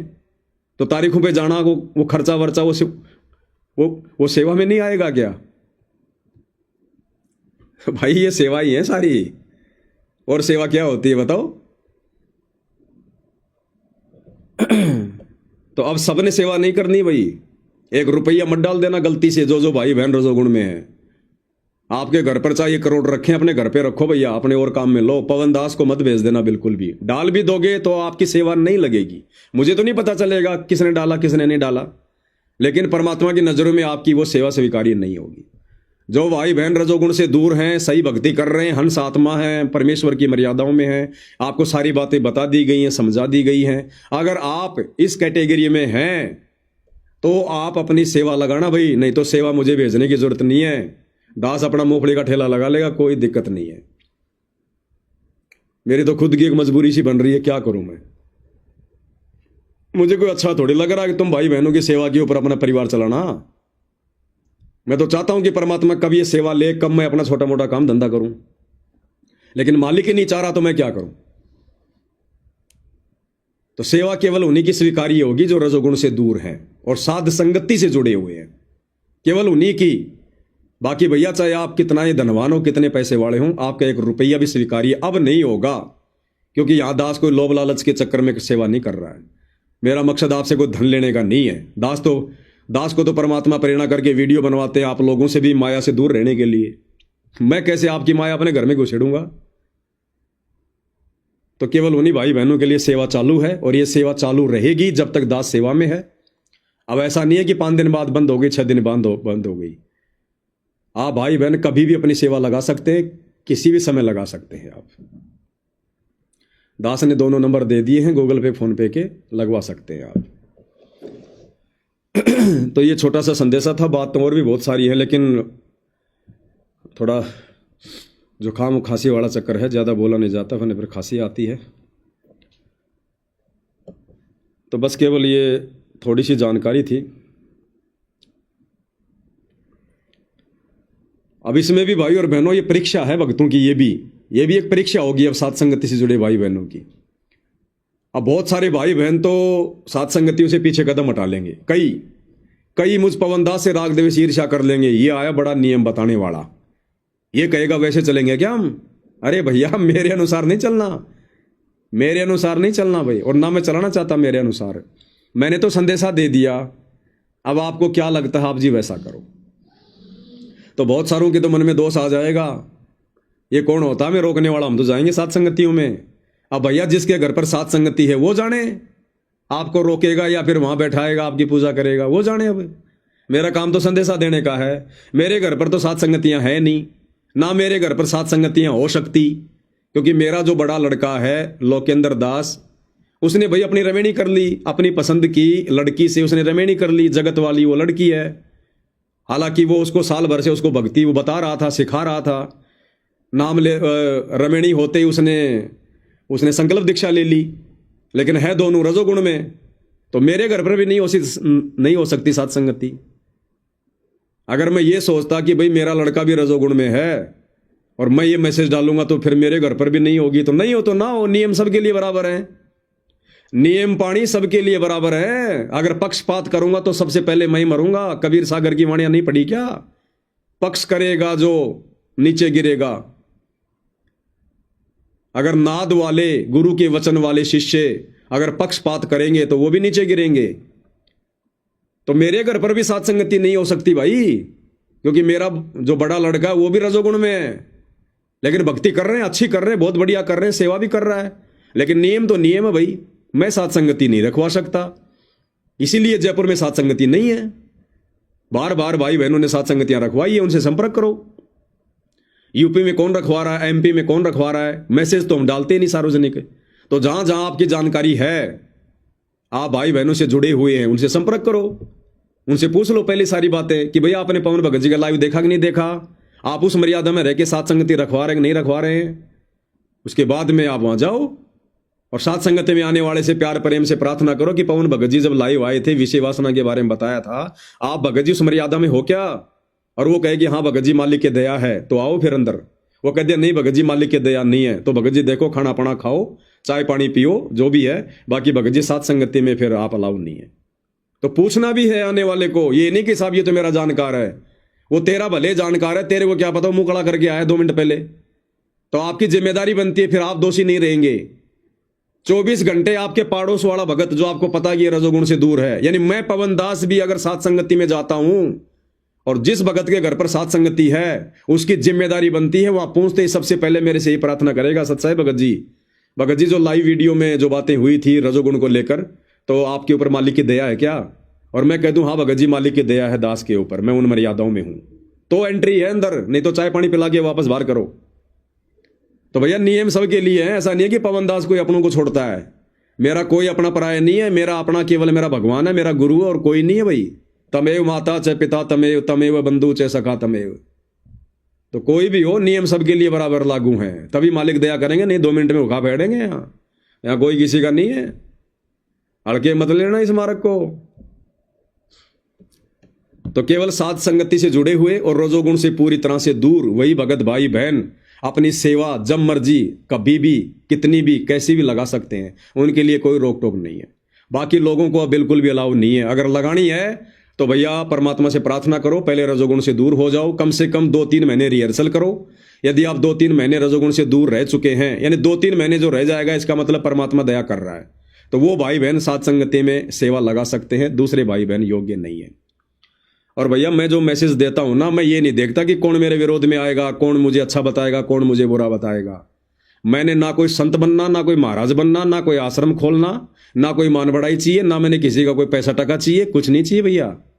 दास तो अपनी आत्मा के कल्याण के लिए गुरु का गधा बन के आप लोगों को संदेशा दे रहा है। जब तक मालिक सेवा दे रहे हैं, जब तक घर परिवार चल रहा है, तब तक ये सब कुछ सांगवाज हो रहा है, बन रहे हैं वीडियो। जिस दिन सेवा नहीं होगी, अपना मेहनत मजदूरी करेंगे, कहीं काम धंधा करेंगे, और हो पाएगी तो सेवा भी करेंगे, ऐसी बात थोड़ी है। इतना ही है। ये ना सोचना कि भाई पवन दास तो अपने अपने परिवार को, अपने मिलने वालों को बचाता होगा, ना भैया। जो गलत है वो गलत है, जो साथ संगति की मर्यादाओं में नहीं है वो नहीं है। मेरा लड़का अपने घर पर बैठ के मालिक की जो मर्जी चर्चा करे, आरती करे, कुछ भी करे, साथ संगति में वो जाने का अधिकारी नहीं है, और ना जाएगा मेरे साथ कभी, जब तक वो रजोगुण में है। ये ध्यान रखना इन बातों का। ना मेरे घर पर जहां मैं रहता हूं वहां साथ संगति नहीं हो सकती। अगर मैंने रखवानी है तो मेरे घर से अलग दूसरी जगह लेकर मैं साथ संगति रखवा सकता हूं, और उस साथ संगति में फिर मेरा लड़का यदि रजोगुण में है वो भी अलाउ नहीं है। तो भैया ये नियम सबके ऊपर लागू हैं। ये नियम है तभी भगवान का साथ है। ये नियम नहीं है तो देख लो इन आश्रम वालों की क्या दुर्गति हो रही है, क्या हालत हो रही है इनकी। गधे घोड़े सब इकट्ठे हो रहे हैं, कोई मान मर्यादा नहीं है। तो नियम मर्यादा सबके लिए समान है। तो भाई और बहनों, आज के लाइव में केवल इतना ही। छोटी मोटी बातें रह गई हों तो परमात्मा प्रेरणा करेंगे तो बाद में बता देंगे। बाकी मोटी मोटी बातें आप सभी भाई बहनों के समझ में आ गई होंगी। अगर आप रजोगुण से दूर हैं, आप चाहे अमेरिका बैठे हैं, चाहे जापान बैठे हैं, चाहे श्रीलंका बैठे हैं, चाहे हिंदुस्तान के किसी भी स्टेट में हैं, और यदि कहीं कोई साथ संगति है, उन भाई बहनों से संपर्क करो। आप जाना चाहते हो तो बिल्कुल जाओ, नो प्रॉब्लम। सीमाओं की कोई बाध्यता नहीं है कि राजस्थान का भगत नहीं आएगा, यूपी का नहीं आएगा। चाहे विदेश में जाओ, चाहे विदेश के यहाँ आओ, जो रजोगुण से दूर हैं, जो मर्यादाओं में हैं, जो मर्यादाएं आपको बता दी गई है। क्योंकि अब सात संगतियों में केवल हंसों की एंट्री होगी, और लास्ट का समय चल रहा है, परमात्मा ने भक्तों को छांटना है। और ये देख लेना, बस उतने ही भगत जा पाएंगे जो भगत इस प्रकार से मर्यादाओं में रहकर भक्ति करेंगे, हंस बनेंगे। बाकी सब भीड़ है, ये भीड़। अब कौन विश्वास करे इन बातों पर? इन आश्रमों में लाखों करोड़ों जुड़े, सब भीड़ है। भीड़, कति भीड़, निरी भीड़। जो बातें आज आपको बता दी गई हैं, जो साथ संगति में आने के अधिकारी हैं, उनके अलावा कोई भी ऐसा नहीं है जो परमात्मा के विमान में पैर रखने के योग्य है। भले आप 10 साल से साथ संगति से जुड़े हैं, यदि आप भी रजोगुण से दूर नहीं है, आप भी अभी टिकट बनवाने के अधिकारी नहीं है। और कोशिश करो, और प्रयास करो, मालिक को रिझाओ, प्रसन्न करो। विकारों से दूर होना पड़ेगा भाई। विकारी आत्मा कभी सतलोक नहीं जा सकती। हम शब्द पढ़ते हैं, निर्विकार निर्भय तू ही और सकल भय मान, सब पर तेरी साहिबी, तुझ पर साहिब नाए। तो निर्विकार कौन? हमारा गुरु। और गुरु क्या कह रहा है? गुरु को कीजिए दंडवत कोटि कोटि प्रणाम, और कीट न जाने भृंग को यूं सतगुरु कर ले आप समान।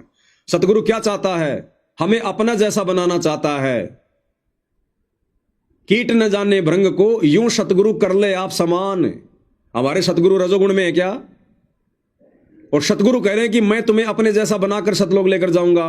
तो सतगुरु जैसा बनना पड़ेगा या नहीं बनना पड़ेगा? सारी जिंदगी ऐसे ही धक्कमपेल में रहोगे तो नहीं ले जाएगा सतगुरु। त्रिकुटी पर जाकर छोड़ देगा। यहां से तो सबको ले जाएगा त्रिकुटी पर, सभी जाएंगे, जगत वाले, शराब पीने वाले सभी जाते हैं। त्रिकुटी पर जाकर फैसला होगा। फिर वहां सतगुरु साइड में कर देगा, बेटा वहां तेरे को क्या बताया गया था, क्या सत्संग सुनाए गए थे कि भग भोग्या भग उपजय, भग से बचा न कोई, जय कोई भग से बचे, भगत कावे सोए। आग पराई अपनी हाथ दिए जल जाए, नारी पराई अपनी भोगे सब कुछ जाए। तेरी समझ में नहीं आ रही थी? तूने कानों में रुई दे रखी थी, और तेरे को खोल खोल के बताता मैं, नाड़ा खोल के बताऊं तेरे को, कैसे बताएगा फिर और सतगुरु? तो समझदार को तो संकेत ही काफी होता है। शब्द सैन सतगुरु पहचान है, पावे अटल सुहाग रे। और मूर्ख के आगे फिर बीन बजाने से फायदा नहीं है। तो भगत बनना पड़ेगा। मात्र 3 साल का भी समय नहीं है, 3 साल का भी अगर नहीं पार हुए तो यही सुअर बन के गंदगी में नाक रगड़ते रहोगे। क्योंकि मनुष्य जन्म में भी हमारी वो बुराइयां नहीं छूटी, तो सुअर बन के फिर क्या होगा? वो कसर परमात्मा वहां पूरी करेगा फिर। तो सतगुरु खोल के नहीं बताएगा पूरी बात को खींच खींच के। तो ये दास खड़ा कर दिया सतगुरु ने खींच खींच के बताने के लिए। इतने सारे वीडियो बना दिए। अब भी कोई नहीं सुधरेगा ना, तो करो अपनी मनमानी। फिर मनमानी करने वाले के लिए किस ब्रह्मांड बहुत बड़ी जेल है। घूमते रहो, 84 लाख योनियां है, धक्के खाते रहो। भैया यहां तो जबरदस्ती इन चीजों से पीछा छुटवाना पड़ेगा, कोशिश करनी पड़ेगी। आपका पति, आपकी पत्नी आपको आसानी से नहीं छोड़ेंगे। वो तो काल प्रेरित हैं, वो डराएंगे, धमकाएंगे। आपने क्या करना है? फिर सतगुरु का क्या प्रोटेक्शन है आपके साथ में? सतगुरु पे फिर आपका क्या विश्वास है? आप तो अपनी पति के प्रति समर्पित हैं। अरे रहो समर्पित अपनी पति और पत्नी के प्रति, अच्छी बात होना भी चाहिए, लेकिन विषय वासनाओं को लेकर नहीं। अन्य कोई सलाह मशवरा है, कोई अच्छी बात है, उनमें समर्पित हो जाओ, लेकिन विषय वासना में पति पत्नी वाला समर्पण भाव नहीं चलेगा। यहां तो पूरी तरह पतिव्रता बनना पड़ेगा, प्योर आत्मा। तो बताओ क्या भक्ति होगी फिर आपकी? मन में तो दिन में भक्ति करते हो, रात को विषय वासनाओं का खेल खेलते हो हैं। दिन में तो गंगा जल लाए हरिद्वार जाके पैदल जाके हैं, और रात को उसके अंदर नमक घोल रहे हो। क्या करोगे उस गंगा जल का फिर तुम? तो दिन में तो भगवान की भक्ति कर रहे हो, आरती उतार रहे हो, चवर कर रहे हो, रात को तुम जो है मतलब नाक रगड़ते रहते हो गंदगी में। तो भगवान मिलेगा ऐसे? वो भक्ति किसी काम की है? वो गंगा जल किसी काम का है जिसमें घर पे लाके तुम उसके अंदर जो है गंदगी डाल रहे हो? कौन पिएगा उसको? तो भैया भक्ति के लिए सबसे पहले इस मंदिर को शुद्ध करना पड़ेगा। ये सबसे बड़ा आश्रम, सबसे बड़ा मंदिर, सबसे बड़ी मस्जिद हमारा शरीर है। जब तक ये शुद्ध नहीं है, भगवान इसमें आके विराजमान नहीं होगा। चाहे लाख जन्म लगे रहना घंटी बजाने के लिए। बहुत सारी बातें भाई और बहनों बताते रहते हैं, आगे भी मालिक दया करेंगे तो बताते रहेंगे। बाकी ये साथ संगति है, भीड़ का मार्ग नहीं है। चाहे एक भी भगत साथ संगति में ना रहो, और चाहे पूरी दुनिया आ जाओ, पूरी दुनिया आ जाएगी तो मुझे कोई वो खुशी नहीं, और सारे भाग जाएंगे तो मुझे कोई गम नहीं। पवन दास का तो पहला नियम है, आप सबको बता रखा है, जिस दिन सेवा समाप्त उसी दिन मूंगफली का ठेला। इच्छा हमारी कुछ है नहीं, खर्चे हमारे कुछ है नहीं। ये खर्चे तो तब तक है जब तक आप लोगों की सेवा में है। बाकी फिर कोई खर्चे नहीं, कोई इच्छा नहीं। घर में 4 मेंबर हो गए अट्टे कट्टे, 2 लड़के, एक मैं, एक भाई का लड़का। और भाई का लड़का तो हमारे से भी ज्यादा अट्टा कट्टा हो रहा है। मेरी कमर में पैंट टाइट रहती है, उसके मेरी कमर में पैंट ढीली रहती है, उसके टाइट रहती है। तो भैया 4 हो गए सिक्योरिटी गार्ड। किसी भी कंपनी में जाएंगे 10-12 हज़ार रुपए तो महीने के मिलेंगे। बढ़िया बैठ के मालिक का सुमरण करेंगे, और अपना कोई आएगा तो गेट खोल देंगे, नहीं तो बंद कर देंगे। नहीं तो दही बड़े दास को बनाने आते ही हैं, कोई दिक्कत नहीं है, हैं? 4 जने हैं, 2-2 जने दुकान लगा लेंगे, एक की एक जगह, दूसरे की दूसरी जगह। बढ़िया दही बड़े बेचेंगे, बढ़िया खाएंगे और बढ़िया भगवान की भक्ति करेंगे। कोई टेंशन नहीं है भाई। टेंशन वहां होती है जब आदमी का कोई स्वार्थ होता है, जैसे आश्रम वाले कोऑर्डिनेटर, इनका स्वार्थ है, इनका स्वार्थ है संगत को भ्रमित रखना, संगत को फ्री छूट देना नियमों में। ये अगर संगत को इस प्रकार से टाइट कर दें, ये क्या कर लेंगे, ये इनके खुद के खर्चे पूरे नहीं होंगे। तो दास के खर्चे भगवान चलाता है, संगत नहीं चलाती। संगत केवल निमित्त बन रही है, वो भी उसकी सेवा लग रही है। इन आश्रमों में देख लो ना, सेवा देने वालों की क्या दुर्गतियां हो रही है, कैसे उनका पैसा राजनीति में लग रहा है, कैसे बर्बाद हो रहा है। यहां कम से कम ये तो तुम्हें देखने को नहीं मिल रहा। तो बहुत सारी बातें भाई और बहनों, ज्यादा कहना उचित नहीं है, समझदार को तो संकेत ही काफी है। बाकी तो चाहे सात संगति हो, चाहे सतलोक आश्रम हो, 2 4 5 10 आदमी तो ऐसे हमेशा रहते ही है, जिनको कभी बातें समझ में नहीं आती, उनके तो काम ही होते हैं बकवाद करने के। तो किन किन भाई बहनों को सेवा देनी है, सेवा करनी है, उनके लिए दास ने ऊपर मोबाइल नंबर डाल दिए, गूगल पे फोन पे नंबर, वो जब मर्जी सेवा कर सकते हैं। बाकी लोग भैया चाहे कितना पैसा रखा आपकी पेटी में, अपने घर पे रखना, हमें आवश्यकता बिल्कुल भी नहीं है। जो परमात्मा ने नियम दास को समझा दिए, जो प्रेरणा कर दी, मैं केवल वही संदेशा दूंगा। उसमें चाहे मेरा बुरा हो चाहे मेरा अच्छा हो, वो फिर परमात्मा के हाथ में है। उसमें फिर अपना बीच में कोई स्वार्थ नहीं, कोई लोभ लालच नहीं है। तो भाई और बहनों, आज की वीडियो में मालिक के आशीर्वाद से केवल इतना ही। फिर परमात्मा दया करेंगे तो भाई बहनों के बीच में उपस्थित होंगे, और दास भी कोशिश करेगा कहीं, क्योंकि मैं देखूंगा कि भाई सात संगति कहाँ कहाँ है। मेरे को कोई जैसे सात संगति भाई बहन रखवा रहे हैं तो व्हाट्सएप तो मुझे करेंगे, तो दास देखेगा, वहां पर इंक्वायरी करेगा कि भाई वहां पूरी मर्यादा है कि नहीं है, किस हिसाब से है। दास वहीं जाने का प्रयास करेगा, जरूरी नहीं है कि मैं जाऊंगा। और मान लीजिए 5 जगह सात संगति है, 5 भगत बहुत अच्छे हैं, तो दास कोई 5 जगह थोड़ी जाएगा। एक जगह गए तो 4 गलत थोड़ी हो गए, नहीं। लेकिन जाऊंगा मैं पूरी अपनी तफ्तीश करके, आंख बंद करके उठा के थैला नहीं दौड़ूंगा मैंने अपनी भक्ति मर्यादा बचानी है। ऐसे रजोगुणी परिवार का साथ संगति में जाकर अगर मैंने पानी भी पी लिया तो मेरे अंदर भी रजोगुण वाले विकार आएंगे। बड़ी मुश्किल से तो भक्ति बन रही है, क्यों बर्बाद करूं मैं। हमने बाहर का खाना पीना क्यों छोड़ा, ये तीनों गुणों के प्रभाव को डाउन करने के लिए। तो घर में तो चलो हमारी मजबूरी है, घर में अगर कोई रजोगुणी है तो भैया वो बेटे की बहू तो खाना भी बनाएगी, साथ में मालिक की आरती भी करेगी, वहां दोष नहीं है कोई, वहां कोई दिक्कत नहीं है, हमारे ऊपर उसका कोई असर नहीं पड़ेगा।